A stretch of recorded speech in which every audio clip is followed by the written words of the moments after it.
That's not our vibe. Welcome to the Elemental Tea.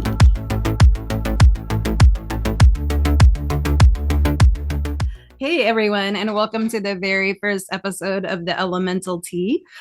We are four witches, each kind of attuned to an element, and we are here to dish the real tea about witchcraft. We talk all kinds of smack here. We gossip. We say what's really on our minds. We are not your traditional witches. So my name is May, also known as Coyote May. I use he and they pronouns, and I represent the element of earth. Nishida, she, her, represents the element of air. Veronica, she, her, represents fire. And Julia, she, her, represents the element of water. And so we thought it would be kind of fun to do our first episode. It's going to be awkward AF, and we know this. So we hope you bear with us because it's just going to get better. But we thought we would go around and talk about our intentions for the podcast and just kind of go around the elemental circle as it may be.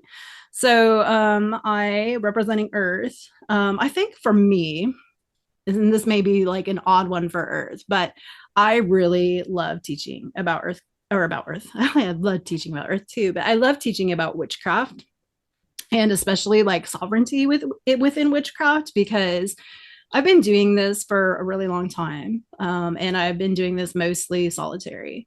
It wasn't really until like the last maybe 15 years that I really got seriously involved with some groups, and I've never been part of an actual tradition. It's just really not my thing.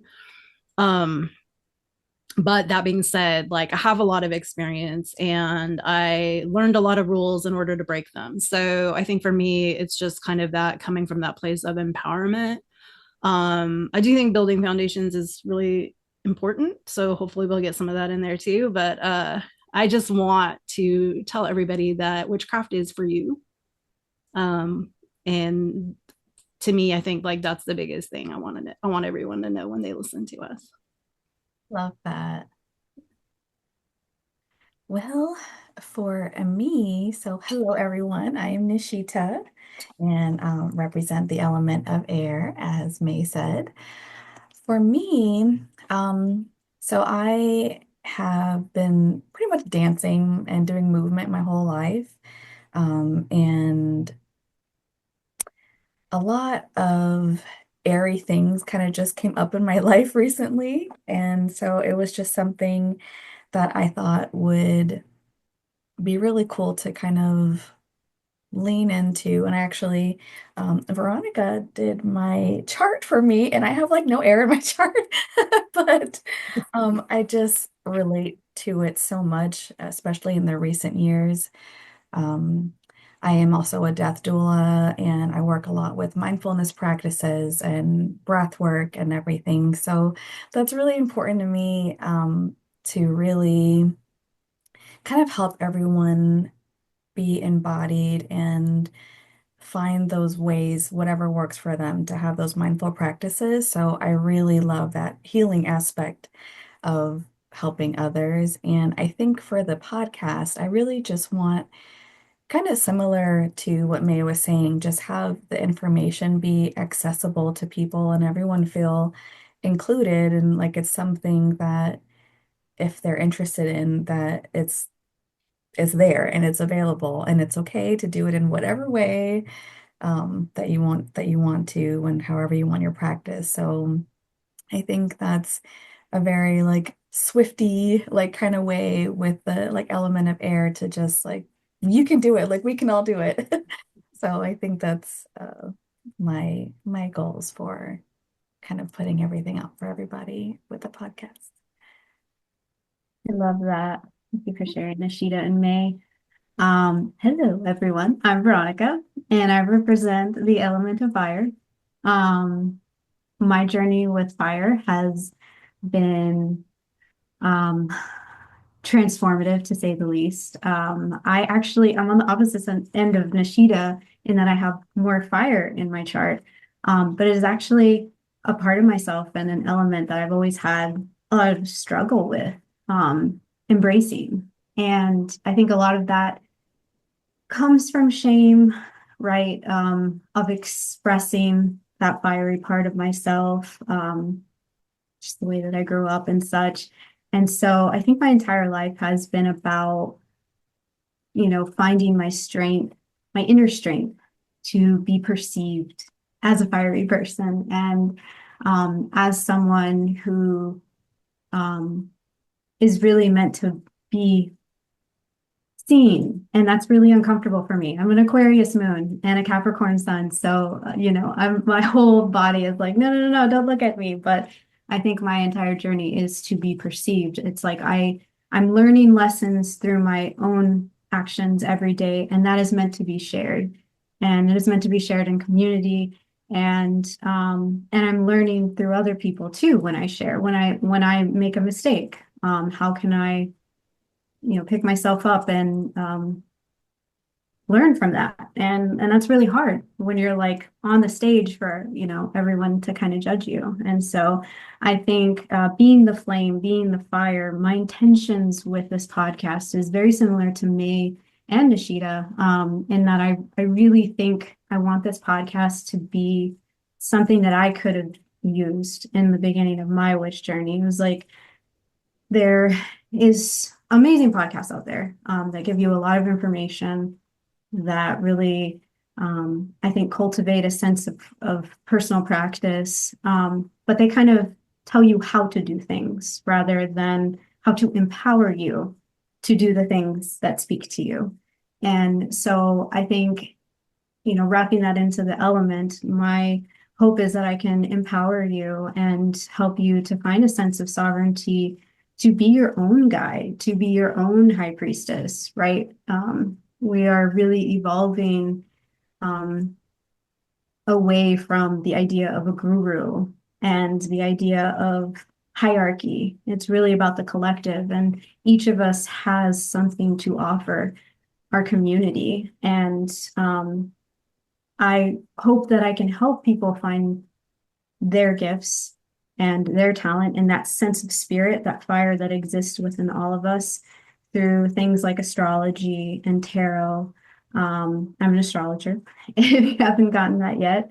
And I am a creator, I'm a filmmaker, I'm a belly dancer. I'm like all the things, right? But at the end of the day, I hope that my flame can inspire you to just seek your own truth and seek your own spirit, because you are ultimately the one that can be your greatest guide. And you don't need anyone else. You just need your heart and your soul and that passion for witchcraft. And so, yeah, that's my hope. That was beautiful. Thank you, Nishita, Veronica, May. You did all such an amazing job that I think I don't need to talk. No, I'm joking. No, that's not how it's working here today. You My friend. said it all. I'm all for sovereignty, but no. You're like, no, you gotta go water. Come on. All right. So, as wishy-washy as I am trying to get out of this. So I occupy the water space for this group and representing water. And actually, I do have a lot of water and air in my chart, more air than water. So I guess you can call me fog. Very liminal, very gray, very sketchy. Kind of, I love to play devil's advocate, but it's purely out of curiosity. I'm very curious about everything. I question everything. And it's not out of malice. It's just I really am curious. And I learn so much from people, how they answer the question, or what if they talk about what they believe and I ask them about it. I learn so much about them, and sometimes I find they even learn a lot about themselves, like in the end. And I find that sometimes we can get stuck with knowing things from what we're brought up with or what's around us in our environment, that we don't take the time to question them. So we just say it as our protocol, but then when someone actually stops you and asks, and I try to do it in the most kindest, curious way possible. And often people answer because I'm really not a threat. and I don't know. I just find it such a beautiful opportunity for everyone, and I learned so much from it. Even if it's often I find like the people that it's not something I agree with, I learn the most. Um, I find there is a lot of in nature in general, like when you think about it, like oppositions and friction creates things often, and it helps move us forward. So I think one of my biggest passions on in life is just questioning and having good like we need to bring back conversations, people. Mm-hmm. We need to bring back being uncomfortable and having conversations and not needing to agree with each other and not needing to, like, it's okay to not be sure. Like if someone asks me why, like, are you a witch? What does that mean? I still don't even know. And I've had this conversation with all these folks here, and I still don't even know because I'm still in that, like, questioning it. And what does that mean? And I'm just an eternal curious person, I guess, or eternal, what would you call that? Studying, I don't know, acolyte, I don't know. Brain is Forever not good student. today, not enough. Yeah, Yeah, permanent student. Thank you. The yeah. easiest word. I couldn't even think. Yeah, so I'm a permanent student. And I love to learn from people. I love to learn from nature around me. I love to just be still and take the time. I'm an artist, I'm a painter, and that probably is a big part of that, is being still and absorbing information all around me. I love to connect with everything around me, people, inanimate objects, doesn't matter what it is. I like to connect to everything and just feel like we're all a bunch of buzzing little neurons all over the place. Atoms, whatever. And you can tell I'm nervous when I start laughing a lot, just so you know. Yeah. But yeah, definitely. I love to connect. And I think my biggest goal here with my lovely friends is just getting in a place where we can all just have conversations and not necessarily be on the same page, but understanding that that doesn't mean anyone is against you or bad. It just means we have different backgrounds and upbringings, and um, until you really sit down with what you're thinking and saying, and you have someone who opposes you, you wouldn't know any other way, right? So I think it's really important to have that trickster energy in the world to shake things up and move us forward. And that's something that I'm really passionate about. And I love people and I love nature, and I really want to, like, be a steward for that. And it's one of the ways that I like to contribute. So yeah, and all about sovereignty. And if you believe in something, like, is it from here? Like, is it something that you really feel, or is it something you've been told to feel? And like, that's something that's really, I'm passionate about, helping people, including myself, finding, your deepest inner truth. And I honestly don't think, in my opinion, that so far, I don't think there really is ever an end to knowing what your truth is. I Yeah. think it's constantly a mystery, and it's constantly peeling, and our whole life is learning and figuring things out. And I think that is such an exciting, amazing, beautiful thing, because there is nothing to be bored about. Like, there's constantly so much that you can unearth. So yeah, there's that. So Yeah, thanks. I feel super sorry for people who think they have to know everything or think they already know everything. Like, I feel very sorry for Yeah. them, because it's like, what's left in the world then? Why not just stop? Like, So much of that goes into witchcraft too, right? Like this is what you're supposed to do, and like, Da, da, da, da, da. yeah. yeah. So I'm gonna dish some tea. Okay. I'm gonna Oh, bitch the pot right now. okay. So, Ready. um, as I hear all of your responses, some things came to me, and the big ones were that there is a lot of things out there in the world, and this was a big frustration for me, like, once I kind of progressed past the 101 stage. But there's a lot of books that are like, here's the basics of witchcraft. I feel like it's gotten better. I feel like in the last maybe 10-15 years, there have been an explosion of authors that have taken, and podcasts that have taken people past that foundational stuff, which I think is one reason why we're probably not going to talk too much about it, because the stuff is already out there, right? And then the second thing is that that fear of being seen is so real, Yeah. right? I mean, there's a term for it in psychology, in Jungian psychology. I don't think it was his term. I think it's, newer Jungians who came up with it, but it's called the bright shadow. And Mm. it's the things that you are, the shadow is something that is like, that's a negative. I don't want to be associated with that, even though you are that, because we're all everything pretty much. But the bright shadow is like a thing that most people would be proud of or want to have, and you are shying away from it for whatever reason. Um, and I think like that is a big struggle for a lot of people. And I think it's a big struggle in witchcraft, honestly. I think what that is something that holds us back from our power in witchcraft is not wanting to burn brightly, right? And that's something Yeah. like I think that we all can relate to. And then the fundamentalism, here's where the real tea comes in. Because even if you are like me and you were not raised in any kind of religious tradition in this country, in the US anyway, we do have one non-USican here, but I'm pretty sure it's similar.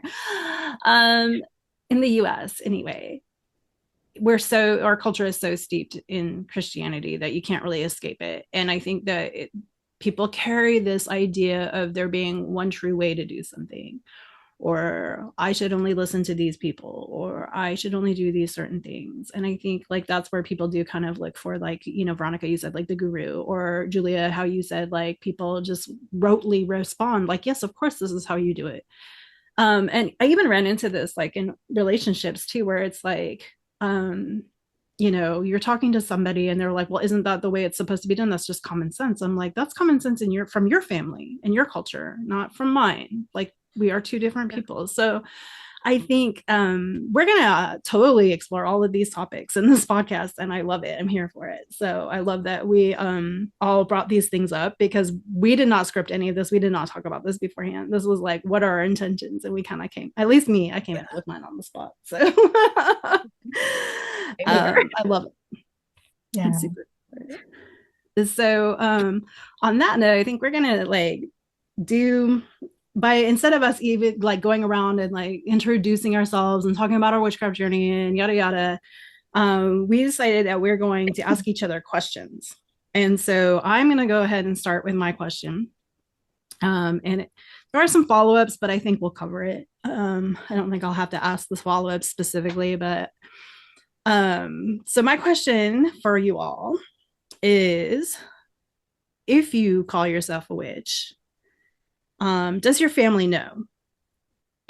Or do they know that you do some witchcraft practices? Hell yeah, mine does. Okay. And did you like tell them right away, or like did you sit with it for a while, or like how did it come about? Like when like when that conversation came out, or did they just figure it out, or like was it? Mine just kind of figured it out because both sides of my family kind of did the same thing. So I have like on both sides, on my paternal side is also Caribbean, but Guyanese. And oh yeah, Guyana, I have my Guyana ring on today. Um, Guyanese and with history from India. And then my mom's side is from Puerto Rico. And while she was raised Catholic, my mom's neighbor was the santero of like the town. So like growing up in the house, it was always just kind of a thing. And like my mom read tarot and stuff. So I was very, very fortunate that I just kept doing the stuff as I grew up. And yeah, I mean, there were some things that I would like get into that I wasn't really sure. Like when movies like The Craft and stuff came out, like I was like, ah, like I never felt like I was like, oh, I have to go into being like Wiccan or whatever. But there were some things that I had no clue what the hell I was doing as a kid and seemed a little darker, but then like darker to my friends at school and stuff. But my parents always watched like spooky movies and listened to all kinds of music, so they were pretty supportive about it. So it just kind of thankfully for me, was a very just natural thing. Outside of my family was where it was hard to face. But that inside the family was very, very, very fortunate. And my parents are still very supportive of everything. But yeah, it was the external part, the kids at school and Mm. friends and stuff that were very cruel about stuff too. Yeah, that's hard. Yeah. Really hard. How about you, Veronica? Um, it's kind of similar journey to Nishida. I I had like a full on like coming out of the witch's closet with my parents. And it's funny, it's really cute to think about. Because I was like, I took it very seriously and I was like, I'd like to talk to both of you, and like tell you my journey and like tell them or whatever. And I think my dad's initial response was like confusion, I guess, like confused as to what it all meant. But my mom, her response was actually quite nurturing. She was just like, okay. She was like, so like, what does that mean? And, I kind of explained to her like, what I was getting into, what I was drawn to. And then like her response after that was just like, I think I'm a witch too. And I was like, oh, it was really, we had like a moment.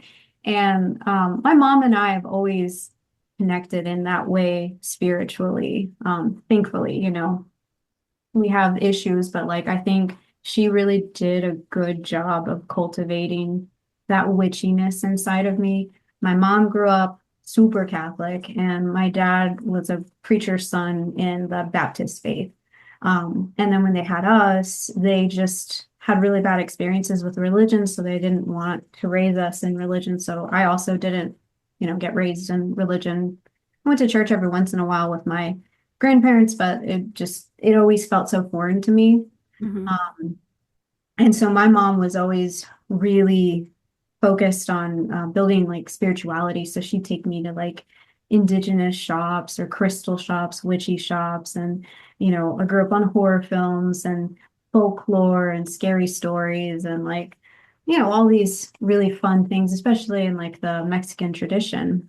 And then growing up, my mom practiced not really, I guess they wouldn't refer to it as witchcraft.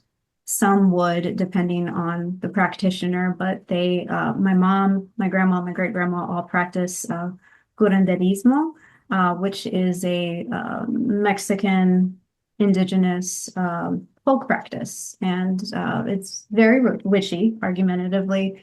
Like I said, depending on the practitioner, if they call themselves a witch or not. Mostly because there's another practice that my mom dabbled in, which is brujeria, which means technically witchcraft in Spanish, but it is actually its own specific folk practice. And so she dabbled in that a little bit as well. And I think that knowledge, specifically curanderismo, kind of passed down. And in the beginning of my practice, it was mostly like healing with you use a lot of herbs, you use all the, eggs and like all sorts of different techniques. But it's really rooted in healing. And so, um, and I think, yeah, that just kind of took off. And then I went on my own journey. But my parents were, like I said, for the most part, pretty accepting. Like there was no issue there. They were just, I think, happy that I found something because I was an atheist for some time. And so I think, if anything, my parents were both really happy that I found something that really helped me feel supported. And now they both come to me like they're like, Mija, we have a question. Can you pull some cards? Like, like stuff like that. Or if my mom or dad have like an encounter with a ghost, they're like, what do you think this means? Or like a dream, or they're always like kind of coming to me now. And I think it's really made our relationship stronger. So yeah. All right, Julia, your turn. Um, so actually, I think they know. I'm not sure. As my family, like my mother, she's always been to paranormal stuff, and she gets like a lot of how do I say that? Prophecy Okay. dreams. I can't. How do you say that? Prophetic, I believe. Prophetic. There Okay. we go. Sorry, having a moment. Prophetic dreams. And it's insane. Like she would tell me things that she dreams about, and then it comes true later that day. I'm the same. I'm having a lot lately for some reason. Also, there's a lot of like psychics in our family or mediums, not professionally, just are. And we never did cards or anything like that. It's just lots of old folklore, lots of stories about, hauntings, lots of, traditional Mi'kmaq stories. What else? My stepdad is a French Catholic guy, so I mean, he's not into that. He was all about the crucifix in my room. And the funny story, he put a crucifix in my room when I was a kid, and I screamed and cried. And he's like, "This is Jesus. What is wrong with you?" And I'm like, "There's a man on a stick being nailed there." I'm like, that's traumatizing. I was so like, why do you want that in your room? The poor man on a stick.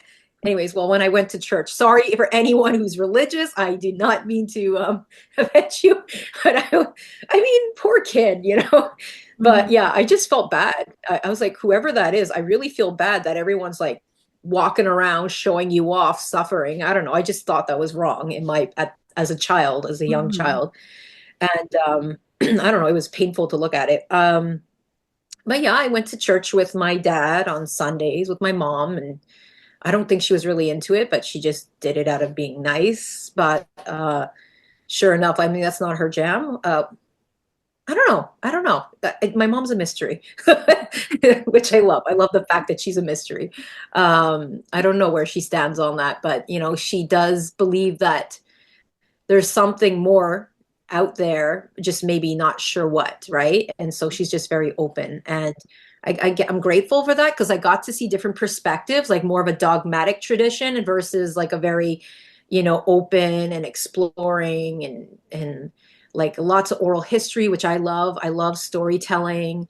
I really believe that stories need to live. Mhm. And the best way to do that is like through music or dance or speaking or poetry, or art. It gets to morph and change over time, like as we all morph and as the planet morphs and change. And I find like if you just stick it into like a dogmatic situation, it kind of dies. It's just, Mhm. this is all it is, and it can never be anything else. That's just how I personally feel about stories. And that's why I love literature. I love reading. Mhm. But I find even as you read, as the times change, the meanings change. Do you know what I mean? Like what Mhm. you feel about that story will change Yeah. versus what someone in the 70s read or Mhm. beyond.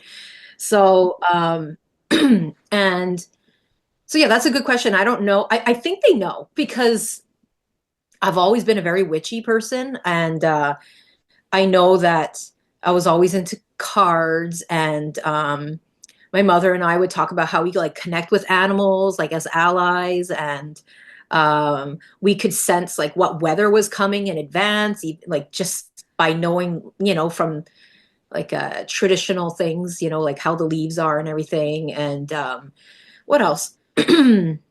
Lots of dream work, lots of um, we know when there's spirits in the house and how to deal with them, how to let them go. Like often it's just like I feel like sometimes those really negative entities that are existing in a house, like hauntings, is like something traumatic happened, and then that energy, like it's such a massive force of energy. Like when you think about like whether it's anger or trauma or abuse or whatever, it kind of encapsulates it and turns it into its own being in a way, or like its Mhm. own entity, and that just stays in the house. And sometimes you just need to I find sometimes it needs to be acknowledged so it can just pass on and go. I'm not sure what the science of that is, but from my experience, whenever I had houses that were haunted, I would just be there to acknowledge and listen. And most of the time, like after you clear it, it's gone and it doesn't. And the weird thing is, like, I don't know if any of you have had this experience, but when you do that, the house changes. Like Yes. the air feels fresh and Mhm. open and doesn't feel so like you know, and it feels brighter all of a sudden. It's so Yeah. interesting. I don't know. I've always found that really fascinating. There has to be something about that. Mhm. Um, yeah, so a lot of animism. Animism. Yeah, my mother is very animistic person, and I learned a lot from her and my grandparents.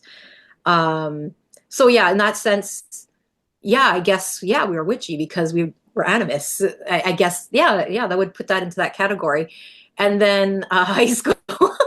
So I actually had this thing where we would borrow a room, one of the classrooms during lunchtime. Like, if you're a witch, come join us. That's awesome. Like meditate for the sun or something. Like, I didn't know what I was doing. And my friends are like, really, Julia? And they kind of laughed at me, but then they're like, well, that's just who she is, and that's that. And they just like, yeah, you do that. We're gonna go have lunch. And and then later on, I remember it was one of my friend's weddings, and there's like four of us, and we've just remained tight for many years. We've known each other since high school. And so we all got together. And then one of my friends like, oh, you would like this, right? And she pulls this pentacle out. I'm like, what?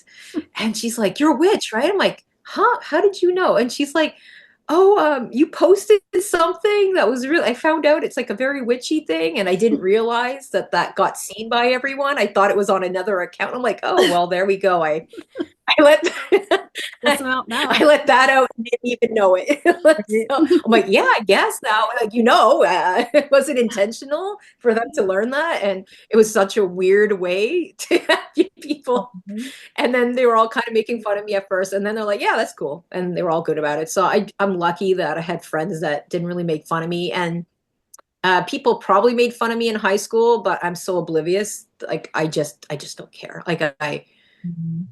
I don't care. I just don't care if people make fun. And then yeah, and then I over time I mean, I'm kind of the person I don't promote it or anything, but if someone asks, I'll say it. And I don't think anyone ever needed to ask because they kind of figured it out. If you know me for long enough, you kind of figure it out. And you know, yeah, over the years I've done my favorite thing I've ever done was psychic development I did with this group, and it was such a lifesaver because one of the issues I was getting is I would go out in the day and I'd pick up on someone, like if someone had something going on in their life or they're really stressed or something traumatic, I would go home and then dream about their thing or whatever they're thinking. I would dream it, and it would be very disruptive to my sleep, and it would be these horrible nightmares, but it's nothing to do with my life, and I couldn't figure it out. I'm like, does it mean something? But I don't know any of those people, and the dream is from the perspective of me being on a bird's eye view looking down Oh, at the wow. person that the dream. Yeah, so it was just a really odd experience. And so I started going to psychic, and then I would actually carry the burden. I would, whatever it was, if it was pain, I would carry the pain. If they had some kind of physical ailment, I would carry it. And I've never had that ailment before. Or if it was like someone would pass, who had passed, I would get visitations from them. And I don't know who they are. It's not even my own family members who passed. So it was really confusing. Or I would smell things like memories from them. Mhm. And yeah, so it always comes to me in my senses. And so when I went to psychic development, they taught me how to put boundaries, like a bubble around me, and like energetically like have a boundary so that I don't pick up. So that was probably my like favorite thing I've ever learned. And definitely if you learn anything, energetic work, I think, because and I don't think you need to be anything. Like, it doesn't matter what denomination, no denomination. I think Mhm. anyone can benefit from energetic work. I mean, Yeah. I think it's everything's important energy for anyways. everybody. Mhm. Yeah, Yeah, yeah, for sure. definitely. Yeah. Yeah, I think like too, I don't know, I might be going on a limb here. Like, oh, I'm obviously not like a psychiatrist or a psychologist or anything, but it's like sometimes I think like, what's the overlap between like people who had traumatic childhoods and people who are psychic? Because it's like we are so like sensitive to like little things in the environment. Yeah. Yeah. Like, Mhm. and Mm. or is it just like maybe it's like a chicken and egg thing, right? Like, Mhm. did we Yeah. have the things we have from our childhood because we were sensitive, or are we sensitive because of the things? I don't know. Anyway, Yeah, but it's a yeah, weird cross. I feel like it we're all like very good, I don't even know if it's a term, but like active listeners to like everything, like the awareness of everyone around us. That's like we can do our shielding and everything too, but there's a lot of times where we need to know, Mhm. depending on who it is, and it's just kind of like it just happens and so much comes at once. And Mhm. I don't know, sometimes it can be overwhelming, but sometimes it's like, oh, well, now I know what's going on, even though they may not know themselves just yet. For real. Yeah. Like you Yes. build new Yes. neural pathways. Yeah. That is true. Yeah. Yeah. And I think too, like, I personally, like, I feel like I pick up more. Like, you can tell me something, and like, that's not even what I'm hearing. Like, I'm seeing how you're acting, I'm seeing all like the non-verbal stuff. Yeah. Like, in fact, I don't know if it's because of my neurospice, but it's like most of the time I don't even like register what people are saying. Like, especially like in a high charge situation, it's like I'm looking at how they're acting. So I feel like that's super interesting. And Julia, I mean, like the boundaries is such an important part of that. Um, so for me, I don't remember coming out specifically. I have to think way back because this was like the early 90s. This was like, I think I became a witch officially in 91 or 92. Um, so that's a long ways. I know this is my question, so you would think I have an answer, but I don't. I'm trying to remember. I lived with my father. My father was who raised me mostly. Like I lived for a brief stint with my mom after they divorced when I was really young. And so I think from like age 9 to age 13-ish, I was living with my mom. But my parents lived really close together, and my grandparents kind of lived in between the two houses. And so like I was often with my grandparents a lot, and like both my parents were close with my grandparents, so it was like anybody could end up over there, kind of thing. So it's kind of weird and awkward, especially because my parents for a long time hated each other. It was really hard. But I did live with my father, and I remember I think it was about 14, 15 when I started practicing. And so it was like I went to like the cheesy import store at the Vancouver Mall. I live in Vancouver, Washington, FYI. Tiny little town at the time, suburb of Portland, Oregon. But we had like this little, and there were all kinds of witchy stores across the river in Portland. I had no idea they existed. And so I went to like the import store at the mall, and like I got, the cheesy like strawberry incense, or like, you know what I'm saying? Like that crap. That was so gross. And I remember my dad was very sensitive to smells. And I remember I was burning incense in my room, and he was like, "What are you doing with that crap?" And blah, blah, blah, blah, blah. And I was like, "I'm doing a spell." And he's like, "Well, just make sure it gets put out and open a window." And I was like, "Okay." And I mean, and I feel like I can't remember if that was the first time we talked about it, or if like we'd talked about it before, because I grew up in a very like open family. Like my grandparents were very open, my dad was very open, my mom was pretty open, but she was like at that time leaning really hard into Christianity. It was like she discovered it all of a sudden when I was 8, which was really weird. And like I had gone to church with friends like at sleepovers before, but like to go and like have to be forced to go like with my parents felt, or my mom and her boyfriend at the time, like felt really gross and weird. But that being said, like we went to like a universal, or what is it? What are they called? I can't remember the name, the denomination, but it's one of the very liberal denominations. And I think it's so, the Unitarian church. no, Is it it's not Unitarian? Unitarian, but it's something kind of like that. Like they're very much like Unitarians kind of encompass more things, but they were strictly Christian, but they were very open, like very welcoming of all kinds of people. They actually did the first same-sex marriage in Vancouver, which I think is pretty cool. And I was like baptized when I was like 13, which I was really angry about. But that being said, if I had to be baptized into a church, I guess that's a good one. What I did like about going to church, other than just being around other kids and like coloring and doing things like that in Sunday school and making little crafts and stuff, and like I think we were talking about the Ojos de Dios. Like I think I did that Oh, like yeah.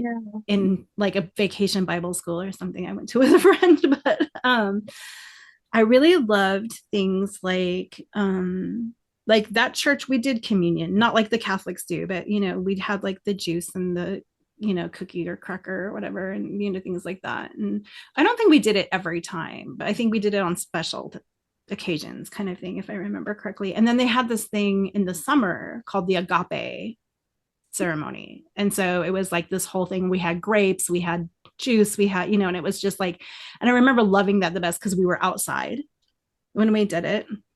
And everything outside was better for me. Like I loved it. Like when we had class outside, anything. So I was just like, oh, cool. We are having church outside and we are doing this loving thing.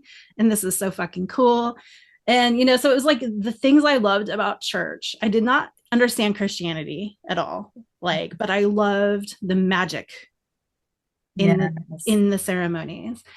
And like, I don't know, I didn't really remember how I came out to my mom, but obviously I'd moved back in with my dad at that point. And we fought all the time. Like we never got along. Like we got along when I was really little, but that was about it. Like I think after she left, it was really hard for me to forgive her. And I reminded her too much of my dad. So it was like this whole thing, right? And so, and she would tell me that all the time, of course. And I just remember like at one point though, I think this was by this time I was in high school, and I said something like we were probably having some argument or whatever. And I was like, well, when are you going to get through your head that I'm a witch? Like, I don't believe in this stuff that you believe in. And I remember her telling me, well, Jesus told me that this is just a phase and that you're going to come back. And I was like, come back to what? Like, I was never there. Like, you know what I mean? And I think she thought because I had a good time at church that I was buying it. And I wasn't. Like, I was there for other reasons. And so, yeah, it was really a tough time with her. But like with the rest of my family, it was totally fine. And we had, in my high school, we had like kind of a lot of like Christian kids, of course. I mean, it was very dominant. And we had a lot of LDS kids. And I was friends with a lot of them. And for whatever reason, though, like I don't remember really having too many like arguments or like any kind of like real pushback. I think they thought it was weird. But I don't think like it was weird in a way of like, you're weird and you're going to hell and we don't want to have anything to do with you. It's just more like, okay, that's weird. Why would you be that way? But you're still cool and I like you, kind of thing. And I think like I went through like a really kind of traumatic friend group thing in junior high. And so by the time like I left junior high, I think I had just like I had somehow like it gave me more confidence. Like I was kind of like, well, trying to fit in isn't getting me anywhere. Like I still lost all my friends anyway. So I might as well just be myself and fuck those bitches, And so, yeah. And so in high school, I just felt like I had so much confidence. Like I wish I still had that kind of confidence, honestly. Like I just didn't give a shit what anybody thought. But I was a good kid, and I think that helped too. Like I was good, and I was like charismatic, and like people just seemed to like me no matter what I did. So I kind of rode that wave. But yeah. So yeah, I don't know. I don't remember really like any kind of weirdness other than that weird thing with my mom. But my mom was also really kind of psychic too, because like even now, like when one of us is thinking of the other one, even though we have our struggles like with our relationship, the other one will always like call our message. Mm-hmm. It'll be like, oh my God, I was thinking about you. I mean, and I know like I try actually sometimes not to think about her because I'm like, I can't deal with this. I don't want to talk to her. Like, so I gotta like think about other things. So yeah, it's a struggle.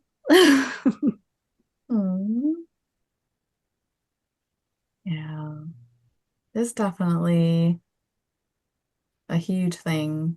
Like I was saying, for me too, like in school, my best friend, we became best friends in elementary school and we're still best friends now.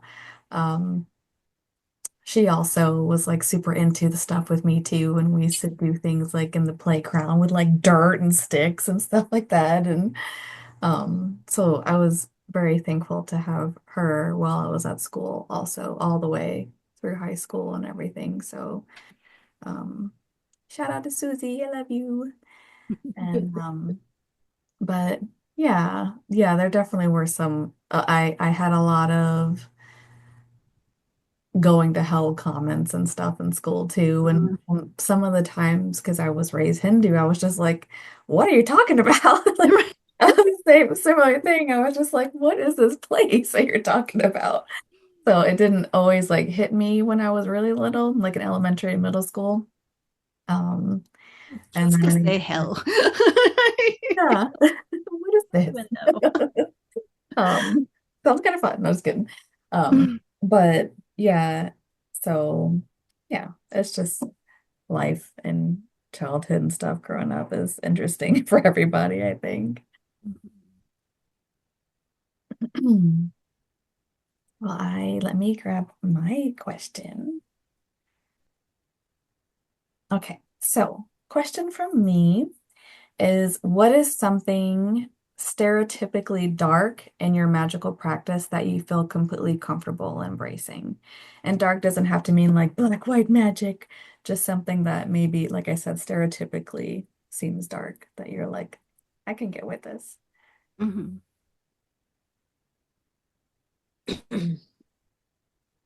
Is conversing with spirits dark? Oh, I'm sorry. Oh, I no. cut you off. You go, Veronica. Yeah, I actually, Julia, you spoke exactly what I was gonna say, so we might be able to talk to this about this the same way. But yeah, I think like mediumship, um, conversing with the spirits or talking with things that aren't human, so to speak. I feel like when I talk about that to other people, there's always a little bit of, I don't know if it's fear or if they're just a little cautious about that. And I think there are perceptions that I'm like evil or I'm summoning demons or something, or, communion with the dead or bringing back the dead or whatever. And then there's also the other side where it's like super skeptical. It depends on the person, but I think that is something that is pretty prevalent in my practice. That I think I used to be really afraid of it when I was younger, mostly because of that Catholic influence. And then I think as I started getting older and kind of understanding what it was, then it just became easier and less fearful. And I oftentimes I sometimes seek it out. I'm not gonna lie. Sometimes I'm like, I want to talk to something. But then other times I'm like, I'm tired, leave me the fuck alone. So I don't know. Julia, what were you gonna say? Oh, I was like, is that dark? Like for me, it's not dark, but I think stereotypically it's dark, right? Yeah, I think so. I have I'm to be so bad with reminded of knowing that what's too. what. Yeah. Yeah. It's like it was such a It's thing in like, my family. It was like, of course this house is haunted. Of course we're talking to the dead. yeah, Like, Yeah, like right. it's like normal, Like, right? I was like, is that not normal? it's so hard. But I feel you. I feel you. It is though. It is Yeah, so. because our reality may be different from someone else's, so it's Mhm. always hard to determine like what is, and like I'm terrible at paying attention to what the mainstream is. So, but definitely I would say that's maybe my taboo. Dark. I'm not even scared of things that might be how do we say, like demonic in nature or like trickstery, like okay, like land spirits, they can get a little feisty sometimes. Facial expression. Yeah. I mean, I I mean, don't it's valid blame though. them. I'm not perfect either, so I can't say anything. But yeah, and just Anymore. being curious about the pissed off spirits in someone's house. So like, oh, I've been hearing banging and weird sounds. I'm like, oh, really? Can I come over and check that out? Like, maybe Right. they're hurting inside. Like maybe they need someone to listen to them. And yeah, that, and honestly, I've been doing that since I'm a child and nothing bad's happened to me. And I was going to say something about skeptics. Now, I apologize to skeptics, and like, look, I get skeptical about things. Um, but I think that skepticism is a good way to avoid something unknown. And if something's uncomfortable, it's easier just to be a skeptic, right? Yeah. So I think there's a lot of crossing with that because, so I love science and, but I do understand that science, it's based on things that are material and doing tests to give you a result, and that would prove whether it's true or not, right? But what if something's not testable yet? What if we don't have that technology yet? And part of science is curiosity and creativity and an imagination and like absurd ideas, like look at Star Trek. Half the stuff on there already exists now. Like it's, like our talking watches or whatever, like being able to talk into the watch and ask it things. And like there's so many things. And so I really believe that there's nothing wrong with being curious and being open-minded about something. And you never know, maybe you're that person that might forge something that may be discovered eventually at some point or understood a little better. And sometimes I think that maybe these are things in life that we may never know in our lifetime, or maybe it will never be cracked open. Who knows? But I don't know. I like being open to things and curious and understanding that there is no proof yet, but that doesn't mean it's not real. And oh gosh, May had such a good line the other day. What was it, May? Oh my gosh, I can't remember. It was something like my something experience. Oh my gosh, I can't remember it right now. I wish I could remember. I'm like, shit, this is something good. I'm like, yeah, it was such a good line. But basically, like judging someone's gnosis or personal experience with someone. Oh yeah. Something. Unverified personal gnosis, bitch. Yes. That's right. Verified personal gnosis, right? I just thought that was such a good line. I'm like, I want to wear that on a shirt because it's just, you got a ton, like thousands and thousands of people all experiencing something that they haven't crossed paths, or some of them haven't even heard of it. And you're trying to say that's not a thing. Like, I don't know. It's, Yeah. I don't know. It's hard for me to pass. Like, I always find it funny when people can just not look at a bunch of facts or evidence out there that's presently there, and with all the parameters being checked, and just dismiss it. Like, I always find that's such a hard thing. And like I said, it doesn't prove anything. But one thing it does prove is there's something up. We just might not understand it, or not understand how to conceptualize it, or how to like make a test to prove what it is or understand what it is. But we can't deny that there's not something there. So yeah, that's my whole spiel on that. So I think like you saying that, like, first of all, UPG TCB 247. But also like it makes me think about how like people used to think magnets were magic. Yeah. B, something that blew my mind when I was studying for my biochem major, which I'd never finished, but that's beside the point. I got pretty far. I remember them talking about like these things that we call laws. Like they were kind of talking about like what's a law, what's a theory, what's a hypothesis, right? And I know we have some scientists here in the room, but it's like a law. Even they say like, even like, let's take the law of gravity, right? The law of gravity. And we know what the law of gravity is. Everybody knows. They may not know like the equation that explains it, or whatever the theories behind it, but everybody knows the law of gravity, and everybody thinks the law of gravity has been proven. Well, it hasn't. It's just been like demonstrated over and over and over and over again enough times that most people agree that it is a thing that exists and is true. Nothing in science has been proven. And I think like that's important to note.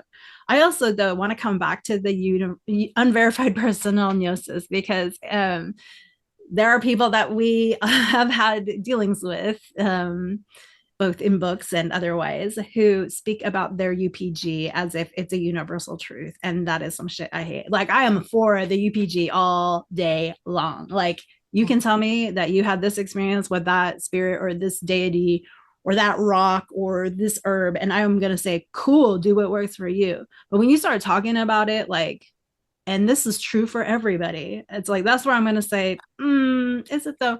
But you make a good point, Julia, is that there can be a lot of people who are all experiencing the same thing, and it's like they think they're the only one, right? And then you find out like, oh shit, that person thought this and this person thought that, and they're the same thing, or they're close enough, and then more people start going, yeah, I've had that experience too, and then it does become kind of like a truth, so I think it's really interesting. And that's almost a science experiment.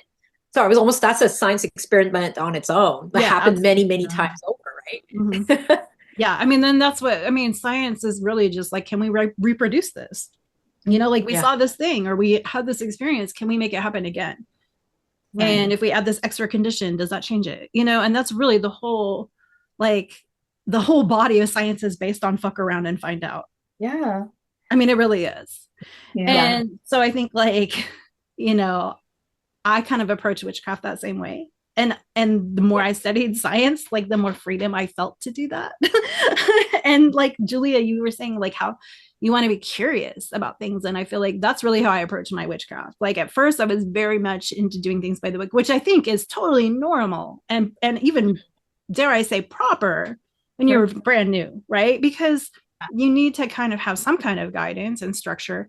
I think where it becomes a problem is like when you start thinking like, oh, well, lavender didn't work for me in the way the book said it would.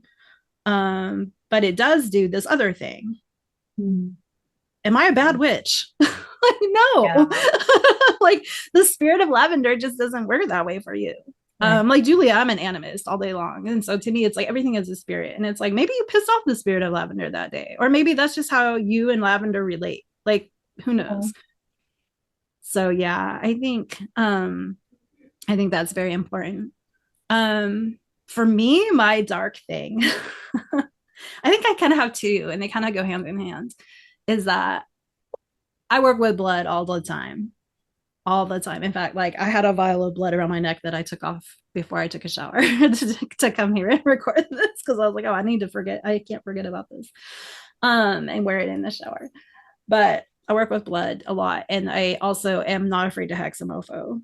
Like I don't like, I think like in my early days, because I grew up during the satanic panic, like I think I was very much invested in the whole like, we're good witches, we're not Satanists, and I'm not a Satanist because I just don't believe in Satan. Like, I don't have a problem with Satanists, but it was very much that whole idea of like sanitizing our craft, and I really feel like that has actually become a problem, in my opinion. I feel like we've diluted our power by doing that.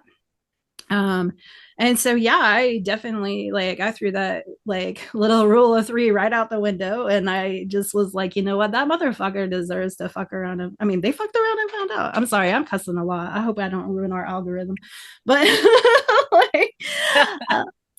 but it's like, seriously, like they fafoed, and these are just like, I'm just nudging the universe to help out with the consequences, right? Like that's how I see it. And it's like, and sometimes I'm just like, if I don't do, who will?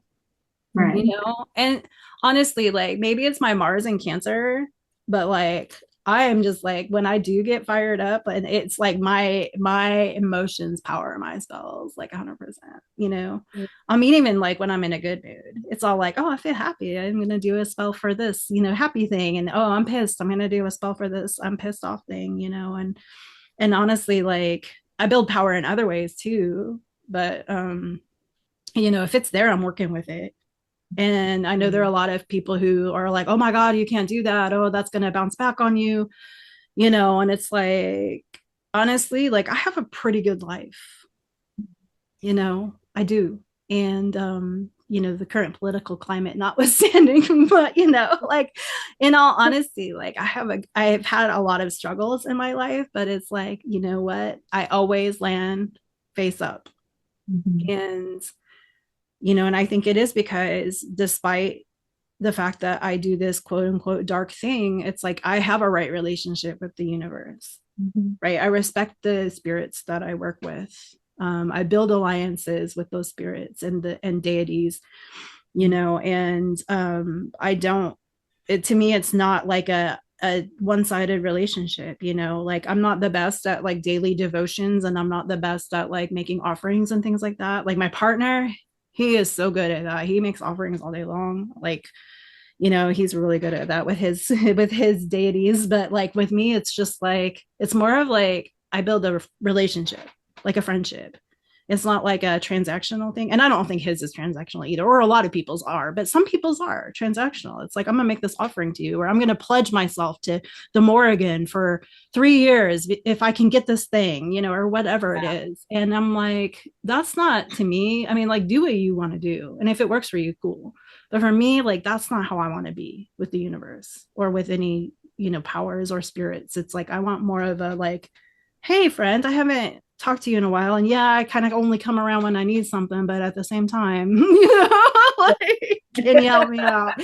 But I also like, I think in the back of my mind, they're there a lot, and I acknowledge them in a less formal way throughout my day and throughout the weeks and throughout the years. So I think like that makes a difference. If that makes sense. Oh yeah, totally. For sure.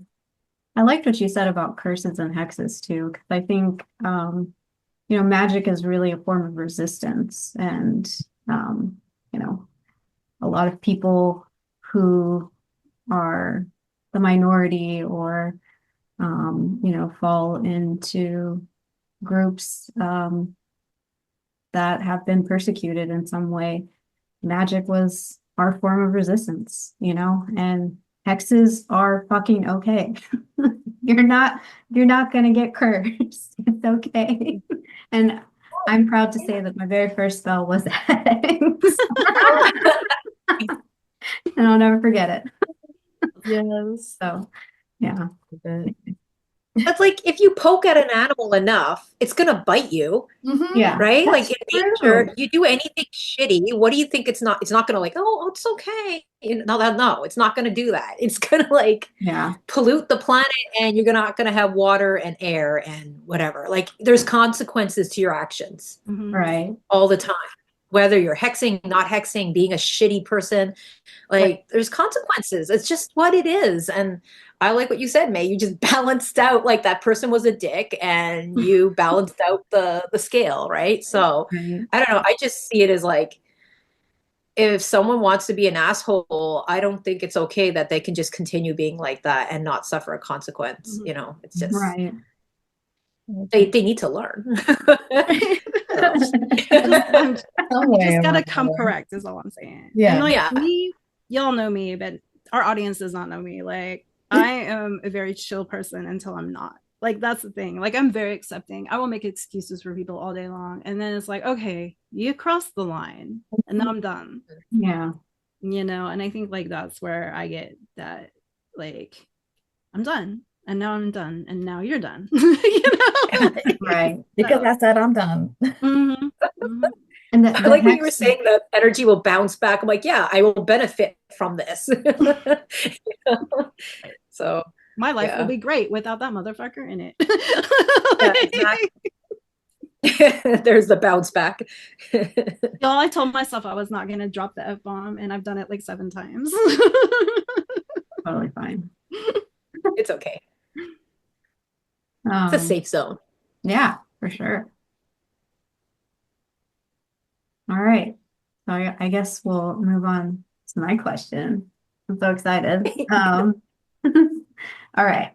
So why does the word or the term or the title, however you see it, epithet, whatever, why does the word witch resonate with you? And what does that word mean to you right now? This is a good one. Julia, you don't have to go first. Okay, I'll go if you want me to, because I'm the one who has the most conflicted. Here, you want me to go? I'll go. Put the conflicted one in. No pressure. I'm just so I just love the way May was looking at me. I could tell. So I've always struggled with this because, okay, one, I actually love the word witch in terms of the way it sounds and the way it looks, like the lettering and everything. I love it. It feels so right, the shapes and everything. I'm like very I don't know, I get into words and how they're shaped. So that I love. And I love the word witch. And I guess the reason why I've always struggled is, am I a witch? Like, am I? And because I was always worried to put myself in a category that maybe I'm not. Or I was saying to May in a conversation the other day, I'm worried that people will perceive me and put me, like, how do we say, connect like stereotypes to that word and put it on me, and then miss out on who I am, because then they'll be like, oh, well, I don't want to deal with this person. And you miss out on learning who I am because you assumed this. So I've always been a little bit uncomfortable. And then over the years, I've gone into, I'm a witch, or I'm this person that does these things, but I'm not sure which fits. Right. And now where I am at now, I feel a little more like I probably am. And because I think definition wise, I am. And because of what I do, because I think that, well, for me, what my definition of witch is, and I hope that's what it is, and maybe it's going to be something that forever is growing and changes, uh, is something about when you practice in a way that is very energetic base, or like connection.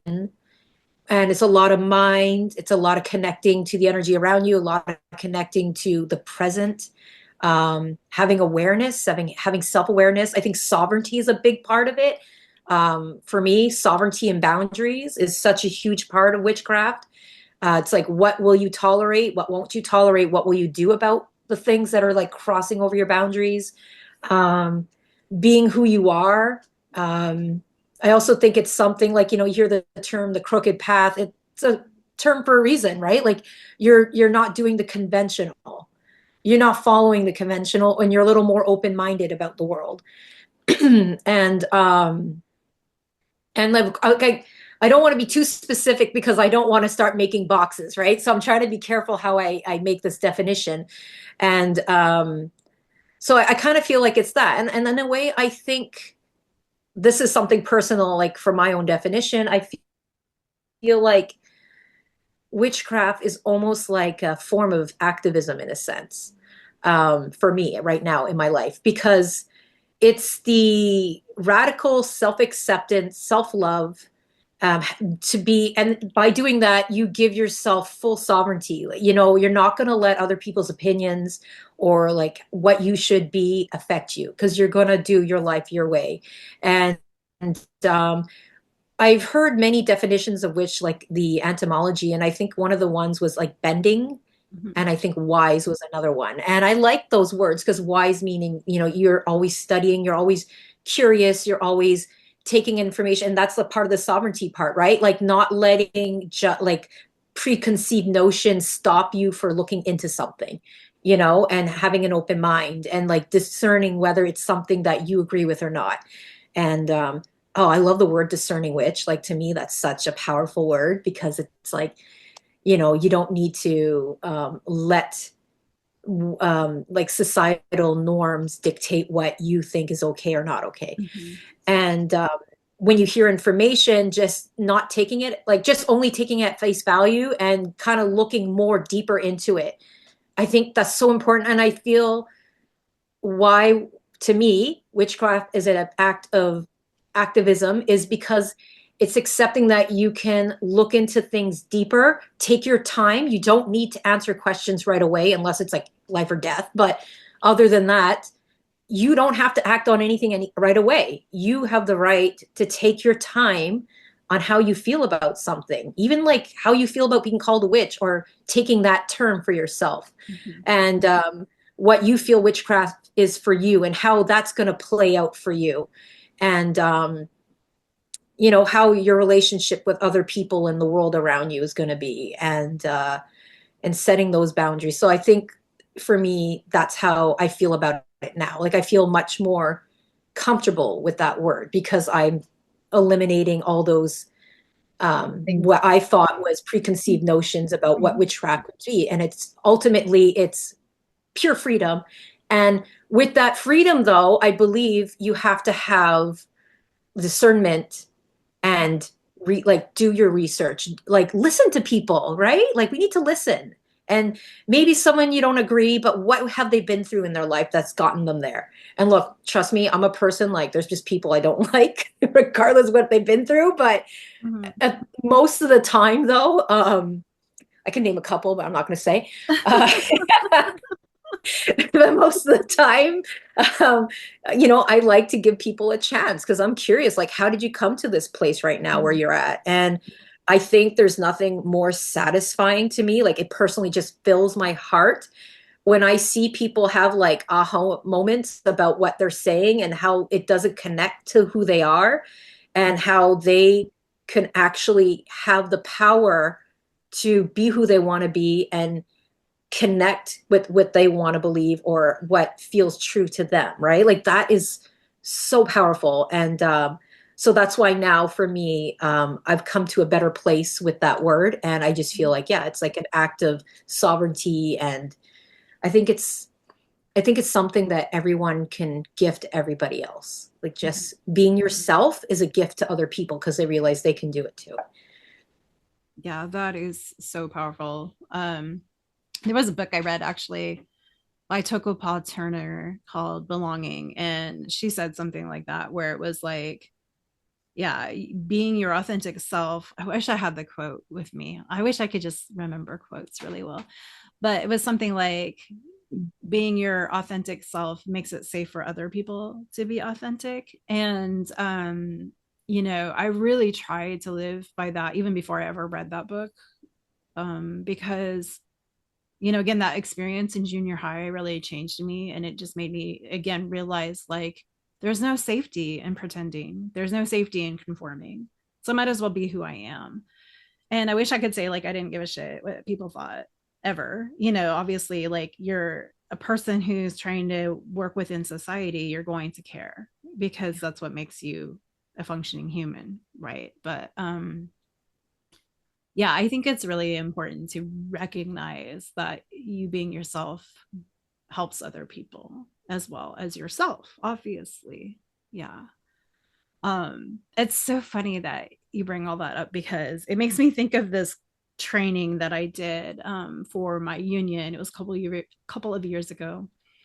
And it was just for like my district, which is kind of like the upper west of the US. And we had this convention or this conference, and those of us who were involved in like the constituency groups, which are kind of like, we have like a Black committee, we have a Hispanic committee, we have, Asian Pacific Islander Native Hawaiian committee, we're standing up a Native American committee, and then we have the Pride committee. I feel like there's like, young under 40 committee. And so all of us who were like the district coordinators for those committees taught this class. And we wanted to like have people challenge kind of their preconceived notions and internal biases and things like that. And so like I kind of kicked it off, and it was so funny because it was like National Goth Day, and I'm such a goth. Like I'm very like stealth goth these days. Just I guess as you get older, you kind of don't maintain this shit anymore. But but like I really was like all done up, and my hair was longer then. And I actually like wore a skirt on purpose, because not everybody knows that I'm trans. And so I did this whole thing, and I go up into the front of the class, and some of the people followed me on Facebook already, so they already kind of knew what I'm about. But like I stood up there and I was kind of like, okay, like make an assumption about my religion, or like I led up to that. I mean, there were other things, like make an assumption about my gender, make an assumption about, and I kind of just like let people ask me whatever, like ask me anything kind of thing. It was really an interesting deal. But anyway, and so yeah, I had to like stand there and like talk about being a witch in front of like all these people that I didn't know and traditionally are kind of on the conservative side. And it was just like I felt very brave doing it, and I also felt like very empowered. And so I think like Julia, what you're saying about sovereignty is like so much to me, like that is so much about being a witch. Like, to me, the word witch has so much power.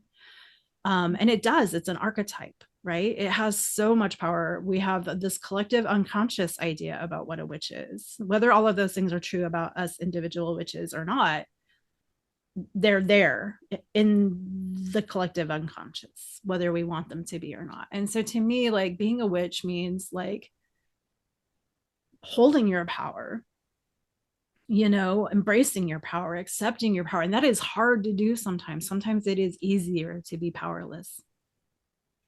Yes. You know what I'm saying? It is easier to put the blame on somebody else. It is easier to be like, and it's totally normal to collapse. Like, if you're traumatized, right? Like, that is a normal response. I'm not shaming anybody for any of these things, because Lord knows I'm a collapsing mofo. But it is hard to get out of that. It is hard to say, okay, I fell, I collapsed. Now what do I do? Where's my power? And it takes effort. It's much easier to be the princess who somebody rescues than it is to be the witch who's doing the shit, right? And so to me, like, witchcraft is a verb. It's about what you do more than about what you believe, in my opinion. And I think it's also, to me, and this is my own personal path, so I don't want to put this on anybody else, but it's like, to me, you have to also kind of be a person. I think about, there's a line from one of the Sherlock Holmes stories, right? And Watson's talking about Holmes, and he is talking about how Watson wants to go to like the seaside or somewhere, and he's talking about Holmes, who would rather be in the city. And he said something like about, like, with his webs strung out to millions of people, like in London, like, his finger on the pulse, right? Like, he wants his his fingers on that energy and his feelers out on that energy. He wants to like see what's happening and feel what's happening. And it's like, I love those stories. I love those stories so much, because I just, like, I can see so much of myself in both characters, right? But I feel like being a witch, you have your finger on that pattern. Like, you are, I mean, it's like the song, this may be like cheesy, but like, we are the weavers, we are the web. Like, we feel the threads that tie everything together.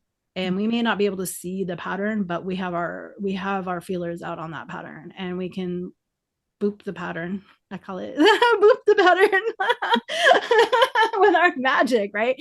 And our little boop may not change much, but like, it's gonna affect everything down the line, or spread out. I mean, I don't know. I have a really weird sense of time too. Like, I feel like time is not linear too. So and maybe that's like my shamanic training on top of the witchcraft stuff, but it's like, I feel like we can do things that affect our past. Like, we can go back in time and work on ancestral healing. We can go forward in time and work on things that are happening for our descendants. We can work on things that are happening right now, and we may not ever see those changes in our lifetime, but they're there. And I think that's the thing to keep in mind. I think a lot of people think, I'm a witch, I'm going to do the spell, I'm going to do the thing, it's going to make this thing happen, and I'm going to see the results. And that may not be true, Yeah. And even if it's a spell for yourself to change your own life, like, you are too in it sometimes to see the change. But other people will say, you know what, you seem a lot more confident lately. You know what, you seem more relaxed.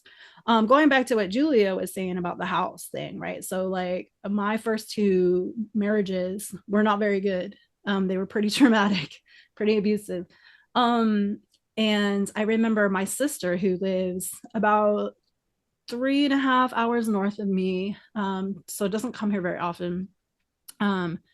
She stopped by now, that I've been with my current partner. We've been living together for a while, and he's done a lot of work on the house, like spiritually and like physically, hanging things up or doing things, to decorate. He is a big altar person. Like, we have altars all over the house. Like, he's got, like shrines to all of his people, and everything. And so, my sister comes in and she's like, this house feels like yours for the first time ever. And I was like, yeah, well, I'm like, honestly, like, that's Bill did that. He shifted the energy. And it makes a difference, these little things that we do. And it's like, and I participated to an extent, but I mean, really the effort was his. And I think it also, the difference was it gave me a relaxing home, a warm home, a home where that energy, that anger, that, you know, terror, that scaredness wasn't there anymore. And it was a relaxing, warm, inviting place. And I think, like, speaking of that sort of thing, it's like, you don't have to do spells to do witchcraft. Yeah. Right? Like, you don't have to meditate. You don't have to pull cards. You don't have to light a candle. You don't have to burn herbs. Like, just doing, like, scrubbing your floor, making a meal for your family. Those are all witchcraft. Those all affect energy around you. So I think, like, people really also talk about intention, but I think sometimes you get to the point when you've been doing this a long time, like I have, where you're not even aware of the attention anymore. Mm-hmm. You're just doing it. Like, I just feel like I'm enchanting as I'm chopping carrots, I'm enchanting them. And I'm not doing it purposely. It's just like, oh, these carrots are going to taste so good in my soup. This is going to be really yummy. My family's really going to like this. They're going to feel loved. And it's like, I have to, like, sometimes go, oh, I'm thinking these things. Like, I'm not even aware of it anymore. And I just hope that people can understand that that's also witchcraft. Yeah. That's what it is for me, is just my being, my existence. And same thing, like, I'm to the point now where, yeah, I'll be like just stirring something, and in my head, I'm just like, oh, this is gonna make everybody feel so nice in the house. And it's just a thing. Or I'm cleaning, I'm like, oh, it's gonna be so sparkly and happy and all that kind of stuff. And it's just a thing that I just am. And I feel kind of, I think, Veronica, you mentioned this. Actually, that makes me remember I didn't even answer my own question earlier about the dark part, but kind of mixed in is it's also like kind of like reclaiming the word and almost being like a form of resistance. And the thing that I mentioned growing up, I live in Florida, and the area that I live in, when you think of like Florida man, that's like kind of where I grew up. And as like a mixed person of color was a lot growing up in this area. And so I already, myself, my sister, my parents, we were already just kind of like the weirdos in our town. And kind of using the word, like reclaiming the word witch, is just like, yeah, there's just another thing that you're going to think is weird, but I really enjoy it and it makes me happy. And just like through history, just looking at the people that have been called that and the things that everyone's gone through, and or called, a bruja or whatever you're going to call it, in whatever culture it's going to be. um the the meaning that some people like have in that word when they say it is just something where it's just like, yeah, that word that you have this emotion with, I'm gonna stand up against that and I'm gonna be that thing. Um, so I think that's something that's been really important for me too, is like using it as like that stand. But also, yeah, it's just life for me, and that way, and going into like the dark part of it, that's something that I've always really embraced too. Like, I've shared with you all, like when I was a 1 year old, I died and I was gone for a few minutes. And since then, I've always just felt connected with seeing things in like that kind of liminal world. And I really like to balance the light and the dark side, but I like both equally. And yeah, it's just, I don't know, the word too, and Julia too. I do like how it looks. Like the way the word looks, it just looks so cool. It's like its own sigils, like in a way. It's Um, pointy. but yeah, it's just something passionate about that word behind it. And this, like I said, there's many other terms that people will use in different cultures, but here, on this side, that's like the word. And yeah, I just feel like it's an important word for a lot of us, and something that kind of will like summarize all the different things that we all find and make us a community together in a way too. And like we said at the beginning, like we all just want everyone to feel included and like we're all together and we can all be this thing together and it's totally okay. Yeah. But it's so beautiful, y'all. I really loved everything y'all shared. I was like, oh, that's a good one, and that's a good one. And I don't I don't know if I have anything to add, but I would say the word witch for me is its own little spirit, and it is consistently transforming. It is consistently growing, and it evolves over time depending on like the cycle that I'm in or the stage of life that I'm in. I think it's always at the root of the spirit for me is sovereignty, is empowerment. I had a very similar experience to Nishida. I was born and raised in West Texas, which is very Christian, very conservative. And there were a lot of racial slurs thrown at me growing up. I also grew up in poverty. And I think something that my mom, subconsciously also cultivated in me, which really comes down to like witchcraft too, is like, being resourceful, like using the tools that you have. Like, what do you have in your power to create something new? And that's kind of my favorite part about witchcraft is like, I think there's a lot of pressure to have like all of the tools and all of the things, and I have to do all of these things in this particular way. Well, you can just go downstairs to your fucking kitchen cabinet, open up your kitchen cabinet, grab some Italian seasoning, you're good to go. Like it's like there's so much magic in so many different parts of the home. Like May was saying, like you can just sweep or you can cook or clean or garden or whatever, and those things are connected to your witchcraft. And I think sacred creativity is also a part of witchcraft. That I know for me, like um sometimes I'm always on the journey of like what that looks like, because I can paint, I can do those things. I can craft some things. Am I the greatest? No, Julia is our artist here. She's amazing, amazing. I don't think that I could change my livelihood to be a painter by any means. But I do connect really deeply, and I'm sure Nishida would agree with this too, with like performative art, where it's like you were saying, Nishida, you become that energy, you embody that energy.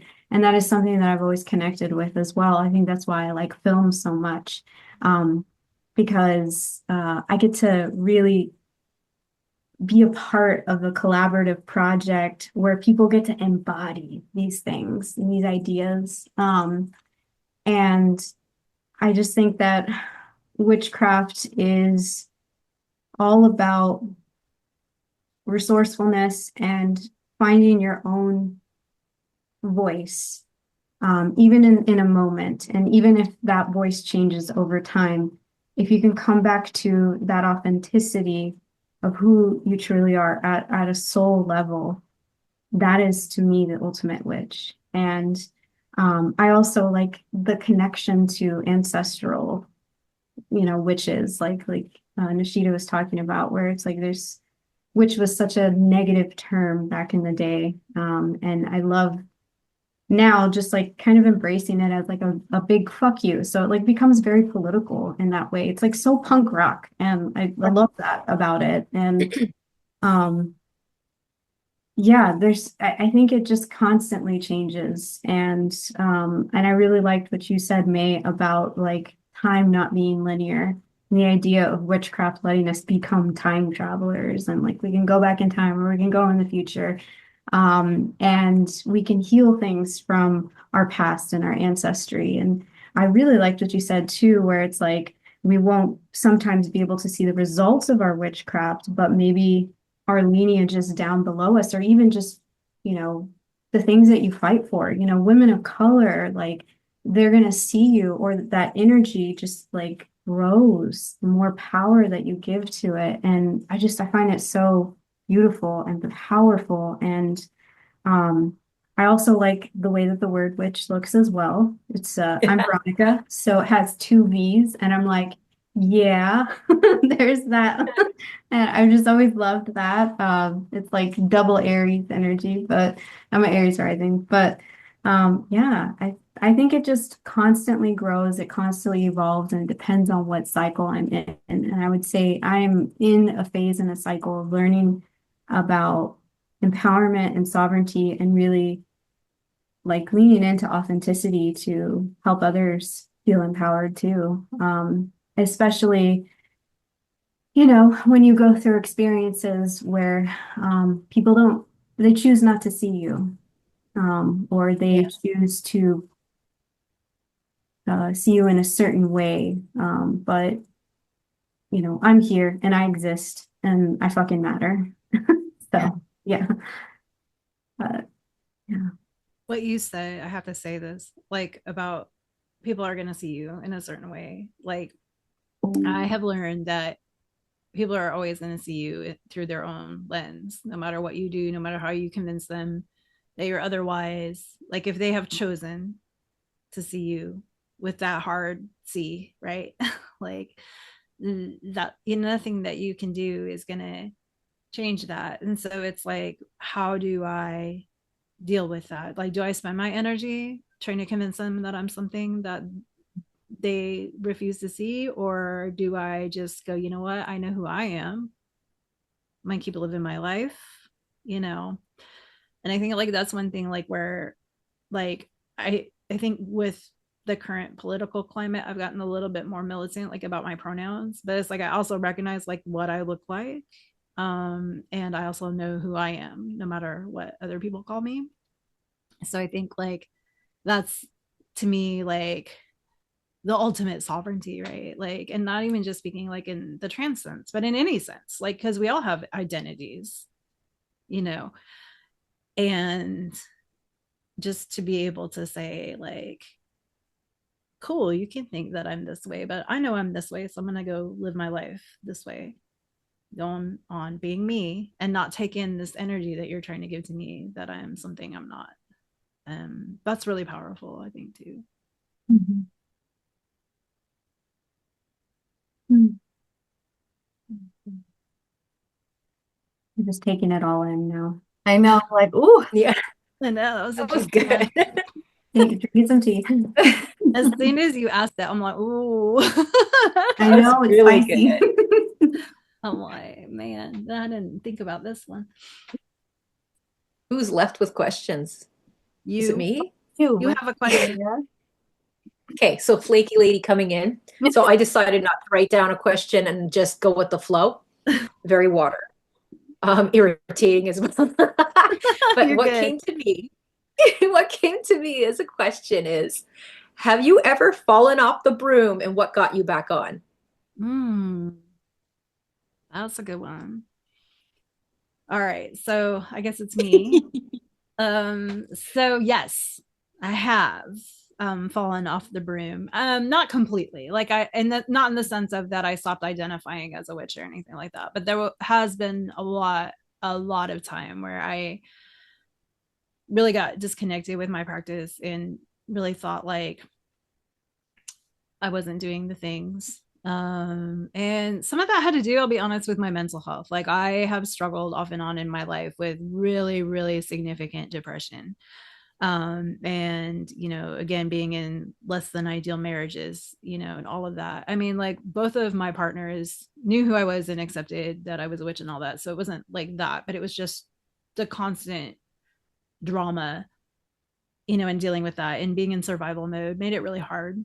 And I think like I was actually having this conversation with my partner a few years ago now, where I was really kind of feeling stuck. I want to say it was like right before the pandemic. And I was just kind of like, I miss the new days, the days when I was like figuring it all out still. And it was really exciting. And I was really feeling empowered by my witchcraft. And I haven't felt that way in a long time. And it's so funny, Veronica, that you talk about like the Italian seasoning, because, you know, again, like I did not know there was like a wealth of pagan community across the river in Portland that had been there since like at least the 70s, if not the 60s, some of them. And so, yeah, I remember making like, you know, getting my Cunningham's book and like going, okay, we have cinnamon. I'm going to make some cinnamon oil with my like, you know, Wesson and my cinnamon, because that's what I have, you know.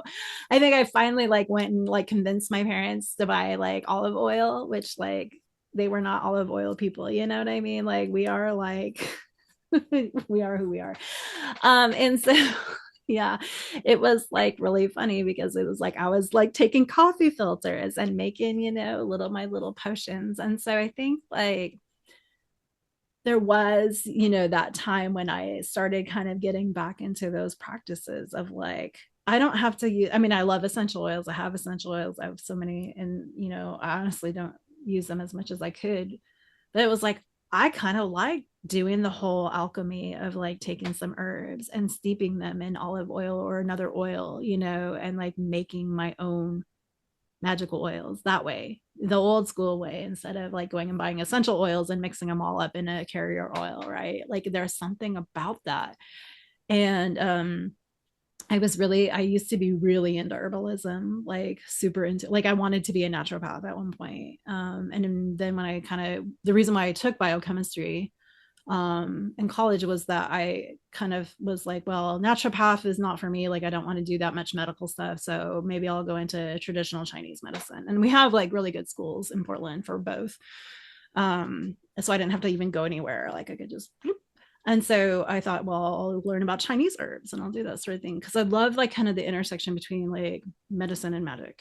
Right. And I read a Blue Sky post by Melissa Love. I'm gonna like shout her out because she talked about how there is an intersection, right? Like the like herbs that are good for your skin, she said, are also protective herbs magically, right? Because they're bolstering your protection, right? Your outer skin is your protection. And in an energy body mastery class I took through the Last Mask Center here in Portland, I'm taking right now. They talked about how like we get this protection from the universe, and it's the same kind of force that like gives trees their bark and us our skin, and you know, animals their fur, other animals their fur, and you know, birds their feathers and things like that. And I just like that blew my mind to think about it in this way. And so I think starting to really remember how to see the universe as a reflection of each other and seeing like kind of those connections and seeing how things can be simple and kind of going back to the basics and being more hands-on instead of going and buying the shit, right? Like, oh, I'm going to go buy this crystal that was mined by a child in South America who lost their finger. And now I'm dealing with this energetic thought, right? I'm sorry. I mean, I have all these crystals. I'm not even saying, I'm not pointing fingers. I'm pointing fingers at me, right? Like, okay, so Pinkies Up Witches, I mean, it's me. I'm the witch. I mean, and I have them. But, you know, it's like I really started to kind of get back more in touch with what do I have now? What is here in my environment, what is here?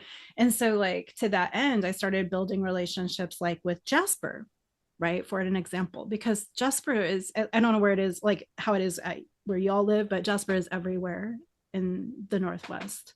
Like it's all over. You go to the beach, Jasper, you go to, you know, and agates too, but like I am like Jasper, I am earth, like I really am earth, like I am so freaking earthy. And I mean, I've got the little spicy fire and, you know, a little bit of water and air, but like I'm really earthy. And so Jasper like kind of became my talisman.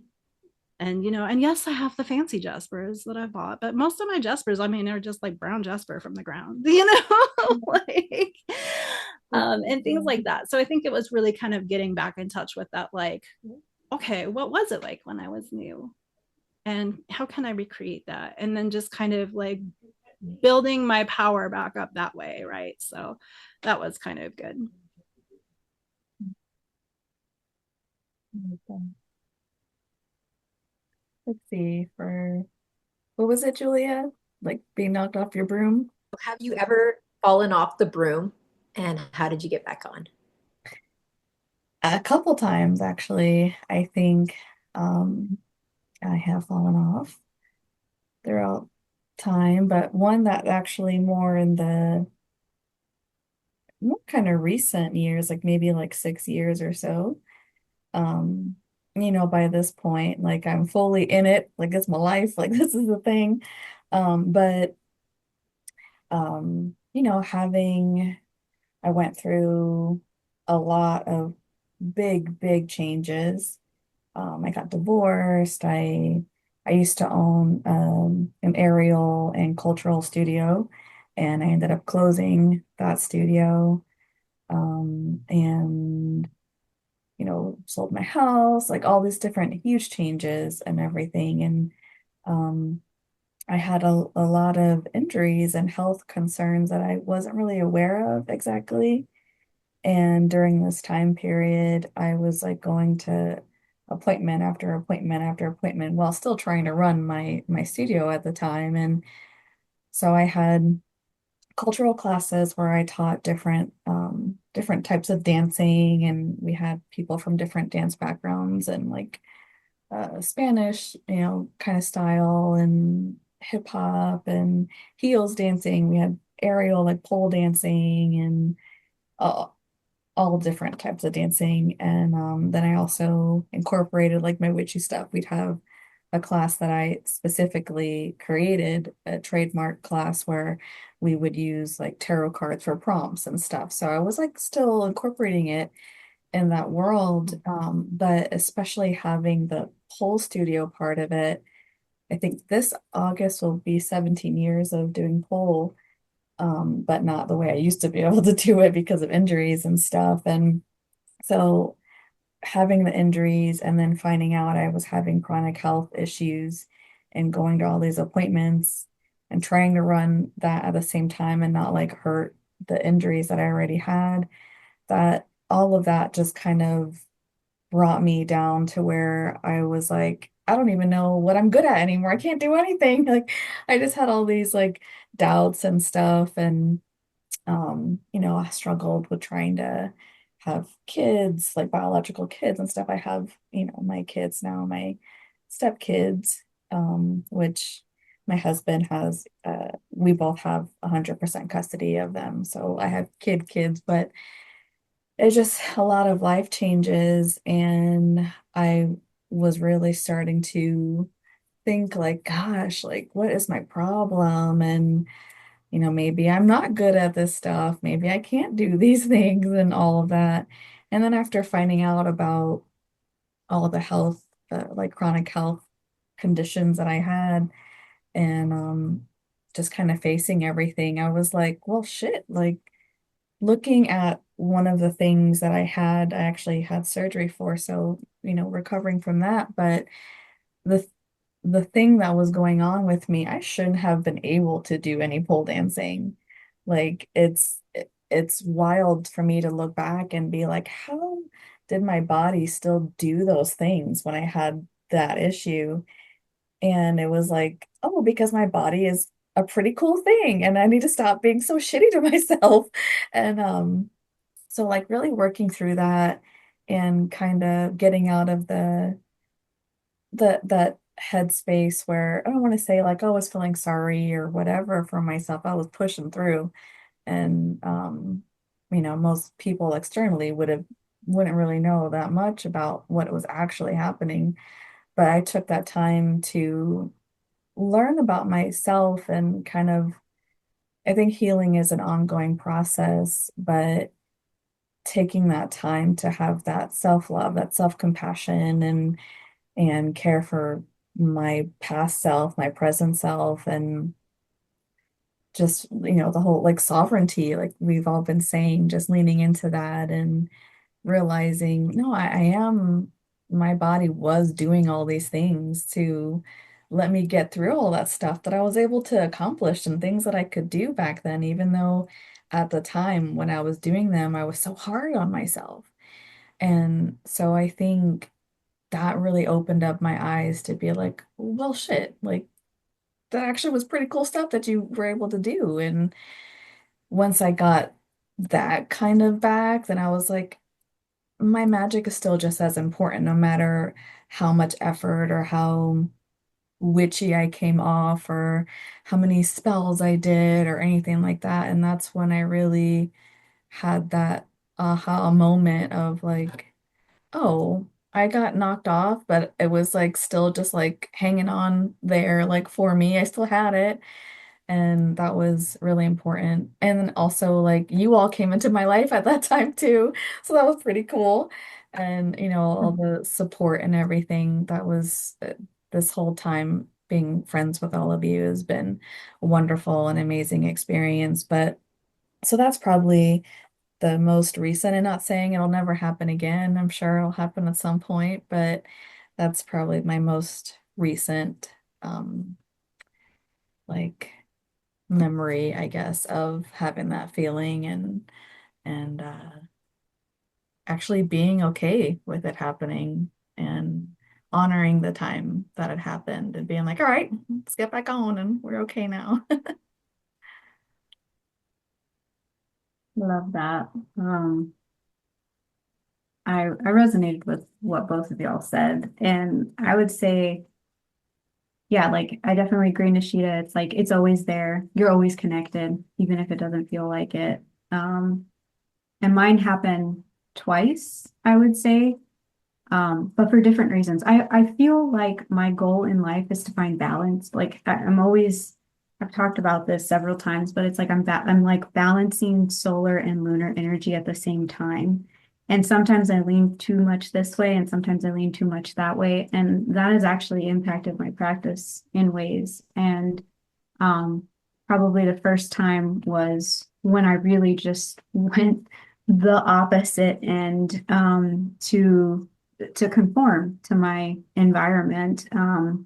I yeah, I started going to church and like started, you know, covering up my tattoos, and I told myself I wasn't going to get tattoos anymore, and started acting more proper and dressing a certain way. And like fashion for me is a huge empowerment tool for me. It's part of my witchcraft. And that's when I feel like my style kind of evolved into a more corporate sort of Costco, type of wardrobe where it was more functional, just putting clothes on it. I wasn't no longer, there was no identity in it. It was just like I was just wearing clothes. And I think that's when the changes started happening. And yeah, like I started just really conforming to my environment. And I was really unhappy. And I didn't know that I was unhappy until my body was the one that was like, hey, we're unhappy. We don't like this. And so I started feeling anxiety and depression. And I would have panic attacks and all sorts of things. Um, and it was because I wasn't honoring boundaries. Like I didn't know anything about boundaries at that time, which is why I was sort of conforming to my environment. I had married into like a really Christian family, and I wanted them to like me. I wanted them to accept me. I have brown skin, so I wanted that not to be an issue. So it was like, there were all sorts of things that I was doing to just not be me. And like I said, it wasn't until my body was just like, we're really unhappy. And I think once I started kind of disconnecting from that's like kind of like my in-laws, like once we started kind of setting boundaries and having those difficult conversations, and me sort of exploring my own spirituality and kind of figuring out like what is this, that's when I started kind of leaning more into the witchcraft, and I started realizing what I needed. And soon enough, like the anxiety kind of went away, the depression went away. Wow, like, all of like that mind body connection is so strong.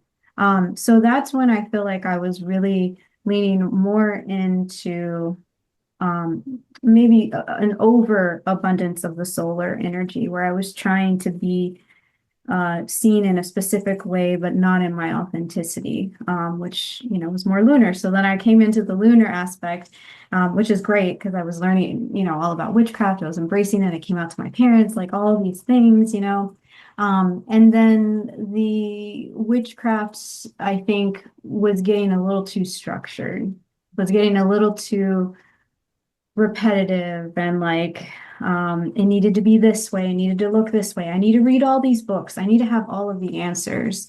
And it was almost like oftentimes I don't even know if, I mean, maybe this isn't true, but like in my situation, I felt like people were making me out to be a guru. Like, I don't know if you've ever had that experience, but it's like you tell someone you're a witch and they're like, you have all of the answers and you're the wisest person ever. And like, they'll just come to you and they'll be like, I need you to do all these things. And they think you have all the answers. And you're like, fucking no shit. I'm just trying to figure out my own magic. Like, so like, and I felt like to me, that kind of fed into my trauma of like, oh, this is making me important. I need to do these things for these people. I need to know all the answers. I need to have everything figured out. And so I would like read all the books and follow all the rules and do all the things so that I had all the answers. And I think that eventually led me to a lot of perfectionism, and it led me to self-doubt because when I would get something wrong, I was like, oh no, I don't know everything. Right. Whoa. Like, so it was like teeter-tottering between these solar and lunar aspects. And so I think what gets me back into that center of my own craft is obviously authenticity. I need to make sure that I'm honoring me and my sovereignty and what feels right, even if that changes down the road. What am I feeling at a soul level in that moment in time, in that present moment? How can I learn from my past and how can I also plan for the future? And then also um, remembering to have fun. Because that's such a hard thing to remember sometimes, especially for Capricorn, Saturn influence. But remembering to fucking have fun. Like, that what you were saying, May, like going to the kitchen cabinet, see what you got. What do we have? Going outside, what stones do I have? I don't need to go to a witch store and buy a new fucking tarot deck. I can literally just go outside, find some rocks, and make a divination set. Like I don't need to overcomplicate it. Have fun, get into that child, inner child and that fool. And then that's when I come back into the center of my own craft. And then I get back on the broom. And yeah, so those are kind of my two experiences. I'm sure I'll have way more, down the road, but just remembering to come back to yourself and not take yourself so fucking seriously. So yeah. Exactly. Yes. So good. Oh my gosh, guys, those answers. So there was one particular time I fell hard, like bruised my ass. So this was back in do you remember when witchcraft was really taking off? I want to say around 2014, 2015, around that time. Yeah. And I don't, was there TikTok back then? Was TikTok a thing? Do you remember? I can't When? remember. I think TikTok, I can't remember if it was TikTok or YouTube. No, it was YouTube. It was YouTube. Like the witch community on YouTube was really taking off. And so I've been, I guess, like I used to always call myself like a hedge witch because when I was looking at like historical references, like that's the one I connected with, like the ones who deal with the liminal, right? Working with the liminal and like the other world and this world. Like although it's all connected. It's all connected. It's just a matter of like whether you're connected to it or not. That's really what it is. Well, at least that's my opinion. Sorry, I should say that. But so that was what I related to personally. Like it felt right for me. Um, so I guess you could say I was very eclectic, solitary on my own for many, many years since like a kid, except I didn't know about a witch as a kid. I knew them from Disney, so I didn't relate it to what I was doing. And then in high school, that's when I started like I saw the craft and all that, right? So But yeah, it was around 2014, 15-ish. And, I was watching these YouTubes and I'm like, it would be nice to talk to people who practice and have a community and share our ideas and expand. And because I mean, what is it for me to just study on my own, but I have no one to like, how do I say this? Like bounce back my ideas and they can deflect it, right? Like they can argue I need someone to argue with me or like agree with me or something. It's like this, what do you call that? Positive feedback loop where it's just like you're in this echo chamber and I'm like, I need, and of course, like I can connect into my gnosis and all that, but I just really wanted to connect with people and see what they thought. And so I started turning to YouTube and looking at all these things, and it seemed amazing. And I was excited. And it was all these different. There was a lot of deity work, which wasn't something I was doing, and lots of. I mean, the only closest thing to deity work for me is like the Virgin Mary and like the archangels, because I was in a Catholic church. And Catholic church. Okay, I'm just gonna say this. I'm sorry to the Catholics if you don't believe this, but it's pretty damn witchy.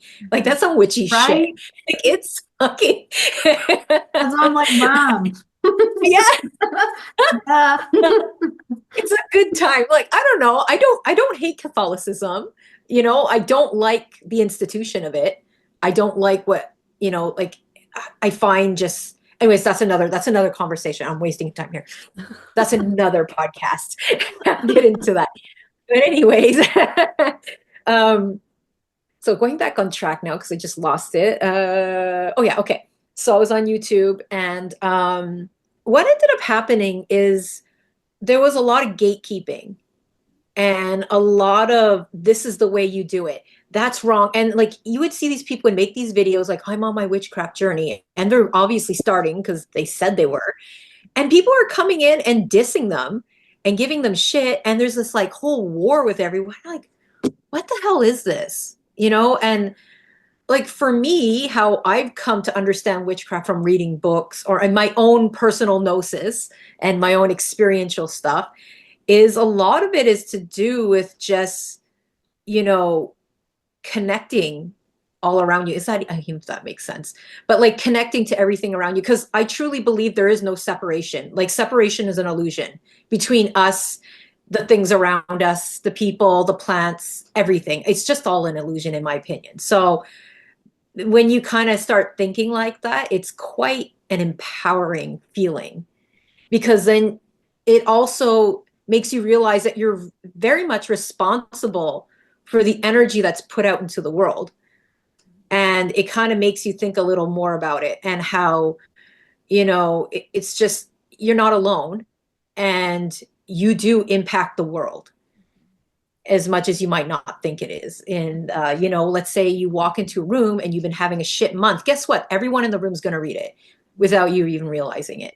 So we all impact each other, and once I remember there's this trail I love and I went for a walk and I almost wanted to cry and I couldn't figure out why. And when I went a little further down the trail, there was a whole section clear cut. And I realized I was feeling like that pain of all this like sudden change and the environment had to adjust to it, right? Like all these trees were just cut and it's not something where it's like a slow progression and it's not like it's one tree. And usually if that happened naturally, there would be like trees on the ground, right? And branches and that would feed everything. But when it's just clear cut and everything's taken out, there's nothing left behind. So it's like a very harsh thing to happen. It's like, using a really bad acid toner on your skin and having a bad pH balance. It's kind of that deal. But so what was happening to me is I was like, where's the connection? Like, why are people having to lord over how someone thinks of something? Or why do you get offended if they think of that? Like, and if it offends you, why? Like, don't you want to ask yourself, why is it bothering you? Because there's things that bother me. And the first thing I will say, instead of like, don't do that, I will say, why does that bother me? Like maybe I need to look back. Is there something in like programming? Because there are things, okay, I'll just be honest. I still to this day struggle with that toxic freaking work, hustle, hustle, hustle. It's okay, I'm Virgo rising, so it's partly that. But, um, but it's really hard for me to rest. And if someone takes rest and I'm doing everything, I start to resent, because I'm not taking rest. Even if I had like a broken arm, I wouldn't take rest. So why can you take rest? Right. Yeah. And that's not cool. And of course, I'm learning now to keep that shit to myself. I don't need to put that on anyone's back. And I just sit with that discomfort and be like, why the fuck are you like that? And it's like, yeah, I know why I'm like that. And that's probably a big part of witchcraft to me, is learn about your own freaking heart. Like, why is it cold? Why is it hot? Whatever. Like, what's going on with you? Why do you have shit? Like, look into that. I think, to me, that's an important part, is like getting to know yourself and like what's triggering you. And nothing is just simple. There's always reasons. And so like the community, there was just a lot of that going on. And I think just in general, like societally, I think there was a lot of preaching on soapboxes, like the whole purity of food thing that was going on, like diets. Do you remember how that was such a big thing, like raw vegan or whatever? I don't know. That's the one that popped in my head right now. I'm not criticizing anyone's diet, but it's just when you get on a soapbox and tell everyone that's how you have to eat. Mhm. Well, go tell the people in Alaska to eat raw vegan, okay? Right. Where cabbage is like $20 and you Mhm. can't grow anything most of the year. So it's like, that's a whole nother podcast. But yeah, I have too much tea I'm made of water, okay? Right. But yeah, so like that was a big issue for me. I'm like, God, people, like, why don't you, like, how about let's have a conversation? Does no one want to have conversation? And like, why is everyone on there like, oh, this is the herb you're gonna use. You can't use any other herb. This is if the herb doesn't feel like this, or this stone, you don't feel like this with this stone. And I'm like, okay, I am gonna say though, I do have I will have respect for something that's a closed cultural norm, where it's like a practice thing through the ages. And so I do understand that aspect of like, it's something that is maintained. It's grown its own power from doing the same thing. So I do respect that. But the thing is, that doesn't mean anyone else has to abide by that. You know what I mean? It's just like, if you want to be in that tradition, if you can even be in that, if it's a closed one, often if you're not part of that culture, you can't. But let's say it's an open one, but you have a tradition, that's fine. But if someone doesn't want to be a part of it, someone doesn't want to be a part of it. And you don't, just because they're doing something similar doesn't mean they want to be a part. Like, let's say someone does something similar to Wiccan, it doesn't mean they want to be a Wiccan. Mm-hmm. Right? Like, there could be some as long as they're not, saying I'm a Wiccan and like changing something. Sorry, I just totally messed that up. I mean, as long as you're not saying like they take something Wiccan and do it exactly like that and then claim it to be something else, right? Cultural appropriation, right? So so yeah, that was really bothering me at the time. And it bothered me so much that I was like, I need to leave this community. I just can't stand this like just measuring dicks and like just it's just so toxic. And so, and also like, I just can't, Aquarius moon and Mercury, not to blame the stars here, but I just like that part of me that needs to be different. So I left, and it was interesting because, Veronica, you were talking, you went to church. I bought a bunch of Bibles, okay? Because I'm like, well, everyone seems to be getting along in the Christian. And so I've never been a part of the Christian tradition. So I decided to read the Bibles, but from a Christian's perspective. I was curious. Didn't go to church or anything. I just wanted to reread these books, but not from a Catholic perspective, but from a Christian. That didn't last long, okay? I did. I bought one of those workbooks that you do, and like the first question, I'm like, what the fucking shit is this? Like, it's like a question that's telling you what to answer. It's not even a question. Like, what is this? And then I'm going through the book. I'm like, there is no room for creative thought in this or any self-thought. This is fully like you're answering what I'm saying in the question, basically. So I'm like, all right, that lasted me maybe 2 paragraphs and I was done. And then I remembered why I left that faith. I do love those books. They're actually really, there's a lot of amazing fables in there, and like there's a lot you can learn from it. And who knows? I mean, Jesus probably, I can imagine him being a real person, and people skewed a lot of the story. So, and made a cult out of it. Sorry to anyone who's Christian. um, wow, I just said a lot of nasty things. No, you didn't. You, Oh, spilled- you Um, didn't. you Oh, spilled you the Jesus that is was good. too much tea. I have a lot of friends that are, and I love them.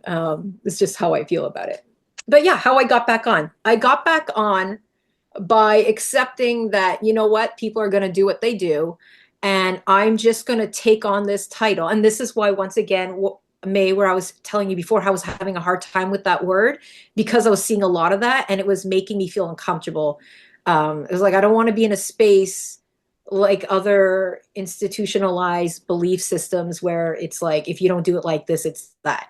Or you're shamed if you believe a certain way, you know, are you shamed for making mistake, whatever.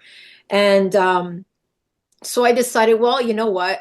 Since I believe in the nature of oral tradition, of telling stories and lore, and they're supposed, like fables, they're supposed to tell you a lesson and learn something, but they shift over time. Like if you look at a lot of old texts and then look at how the short stories shifted today, it's really fascinating. And so I decided that, you know, how about I just shift what being a witch is? And that's when I just decided to get really creative and start joining actual physical communities, not like online. And that's when I got into psychic medium. And I studied crystals, I studied herbs, and I don't know. And then I just took it the way, and I just took it for myself. Actually, I saw shaman for a while and just made it work for me. And in the end, I just realized that they're really, like, in the end, at the end of the day, there's only your own reality. So, I mean, you can only go that far. And so the best thing for you to do is just live your reality and be open-minded to others, and, you know, like give people a chance and have conversations and share in that. And then I met you lovely people, and we had such great experiences. And one of my favorite one is we did a project about the Orphic hymn, and that just blew our minds. And yeah, that changed my world too. And I think that one really like glued me to the broom. So yeah, that's pretty much my thing. Uh-huh. That's that. I was really burnt out when we did that project. I know. Some magic back for sure. yeah, Yeah. I agree. I think all of us were in a something. And And it was like, well, Yeah. fuck it. We can do what we want. Let's do what we want.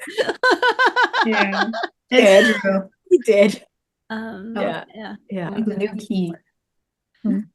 Yeah. I think I was- a lot of what you were saying about like, it's funny because it's like I've been part of online communities, but not very much. And I didn't really, this is going to sound really funny since we'll be on YouTube, but it was like, I kind of forget that there are witch people on YouTube. Like for me, YouTube is like, I watch comedy and weightlifting stuff. Like, I don't know why. Like I just like I was like, oh shit, there's a witchcraft community on TikTok, and then, you know, like people will post videos or whatever like on social media, and I'll be like, oh yeah, there is. So YouTube, I mean, not TikTok, obviously. I know there's one on TikTok, but yeah, and I think like there's good and bad about all of that. And the good is that the spread of ideas is good, Yeah. but that's also the bad part. I think like people can get into this space where, like you were saying, like people come across as authorities when they're just speaking about their own personal path, as if that's the reality for everybody. And I think too, like people can get to the point where they're like, my witchcraft doesn't look like this person, so therefore I must not be doing it right. Mhm. You know, I don't have a big elaborate altar. I don't have the fancy pentacle shelves on my wall. I don't have the, you know, charged crystal Reiki candles, you know, or whatever. Again, I'm witches. I have those things sometimes. Like, but, you know, Yeah. like, You're but looking at your room and saying all the things, you know. I know, right? Like I have a real background. This is my life. um, so this is my home office slash temple. But like um I think like it was really smart of you, very wise of you to realize like that didn't have to be your reality. And I think that honestly is so important for witches. New witches, it's harder because you are looking for an authority a lot of times when you're new, especially if you come from an authoritarian background of whatever type. So, um, yeah, I think there's a lot of goodness in this podcast today. And I think this might be a good place for us to segue into a little bit of divination. So I went ahead and pulled a card from the Tarot Renard, which is this was a gift somebody got for me. I think it was like a Kickstarter deck. Sorry, it's always hard for me to make things show up on Zoom. And speaking of authority, I drew the King of Pentacles. And I love the King of Pentacles. My non-binary ass really resonates with both the King and the King and Queen of Pentacles a lot. But I'm really happy that the King showed up for me because I love this sweet little design. I don't know if y'all can see it, but it's like he's giving a coin, he's giving a pentacle to the rabbit. And they're in like this very fertile area. There's wildflowers, not fires, all around them. The sun is shining down. They're on these pedestals of rock with the elemental symbol for earth on them. But there's also spirals, so it's like this magic. And to me, this card today is saying that, oh, you know what? I just realized this is the queen. See, my non-binary ass is confused. This is the queen. Excuse me. I think both are very, very good here. But the queen, yes, the queen is very nurturing. Both king and queen of pentacles, I find very nurturing. The king has a little bit more authority. The queen is, I think, a little bit more, I see her more of a caretaker. And I think it's really interesting because it really plays into like my thoughts about this podcast and why I wanted to do it, is to just kind of nurture the community in a sense of not coming down with like any kind of authority, but to say like to help people kind of grow into their own sovereignty and their own witchcraft path, even if it doesn't look like anybody else's. I was like, the more I looked at it, I was like, wait a minute. And I really think like I'm glad that it came up today, because it also reminds me of my own sovereignty and where I can nurture myself. Okay. All right, I'm gonna pass the baton to Nishida. Yes. So I am using the Seasons of the Witch in bulk Oracle deck. I like that series. I have all of them now. And, so I pulled River Rocks, the number is 34, and the wording on it is go with the current, dear one. Find peace in letting go. Let life wash over your soul and welcome your becoming. So I am really glad I pulled this card too, because it's like very much, like it says, go with the current. So like kind of what we were talking about too is like go with the flow, follow what you feel is like right for you. Let all those things go that you're like putting like self-imposed expectations on yourself, and just kind of go with the flow. And it's like a beautiful image.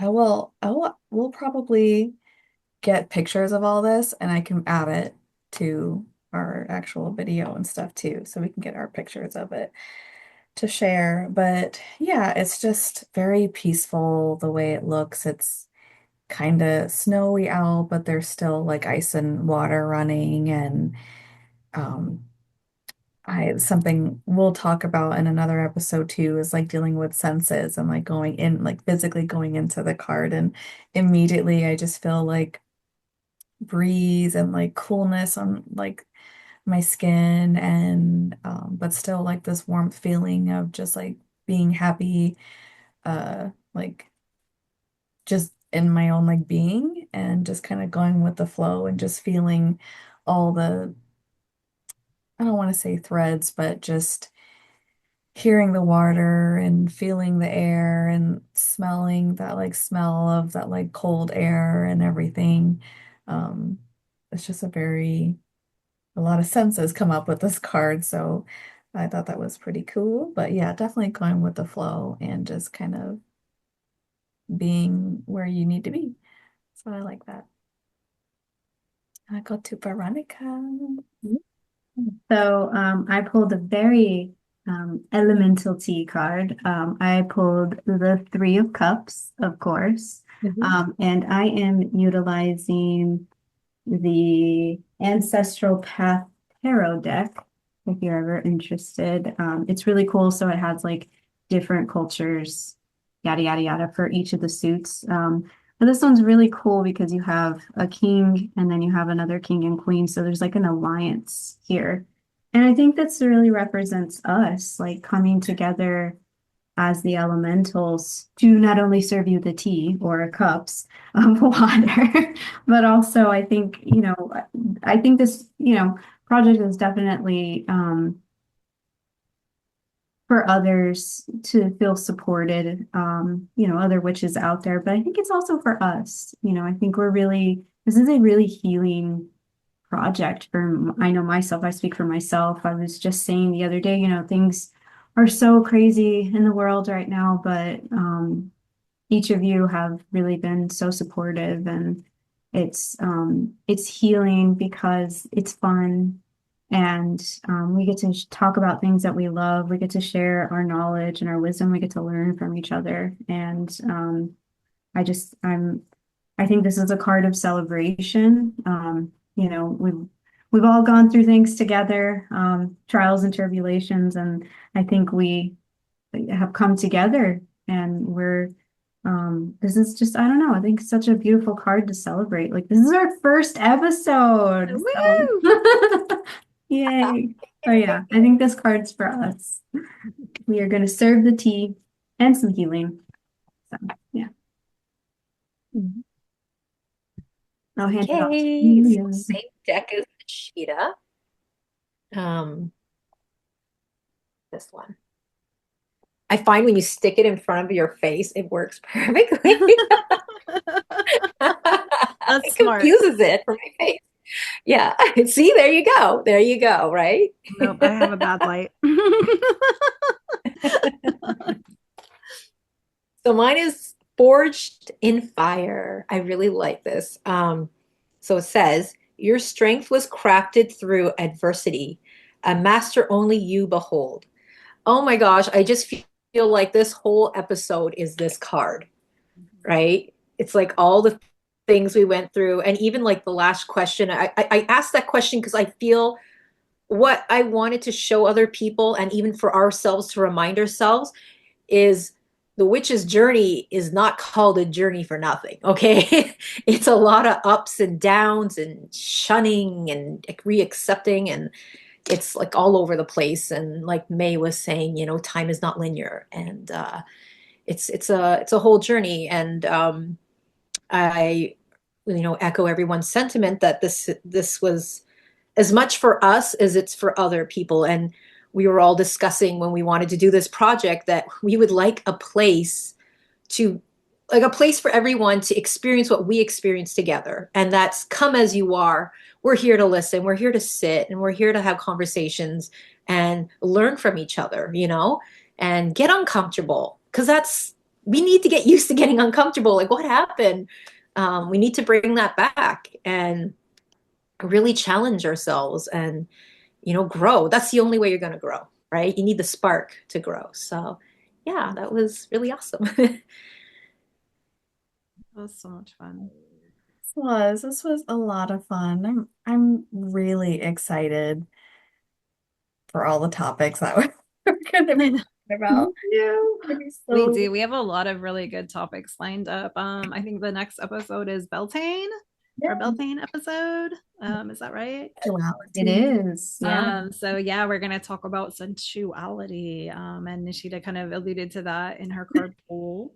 So yeah, we hope that you enjoyed hanging with us for a couple of hours, and I hope that you will be looking forward to our future tea times. And we hope to see you all later. Thank you. Thank you all Thank so you. much. Bye. Bye.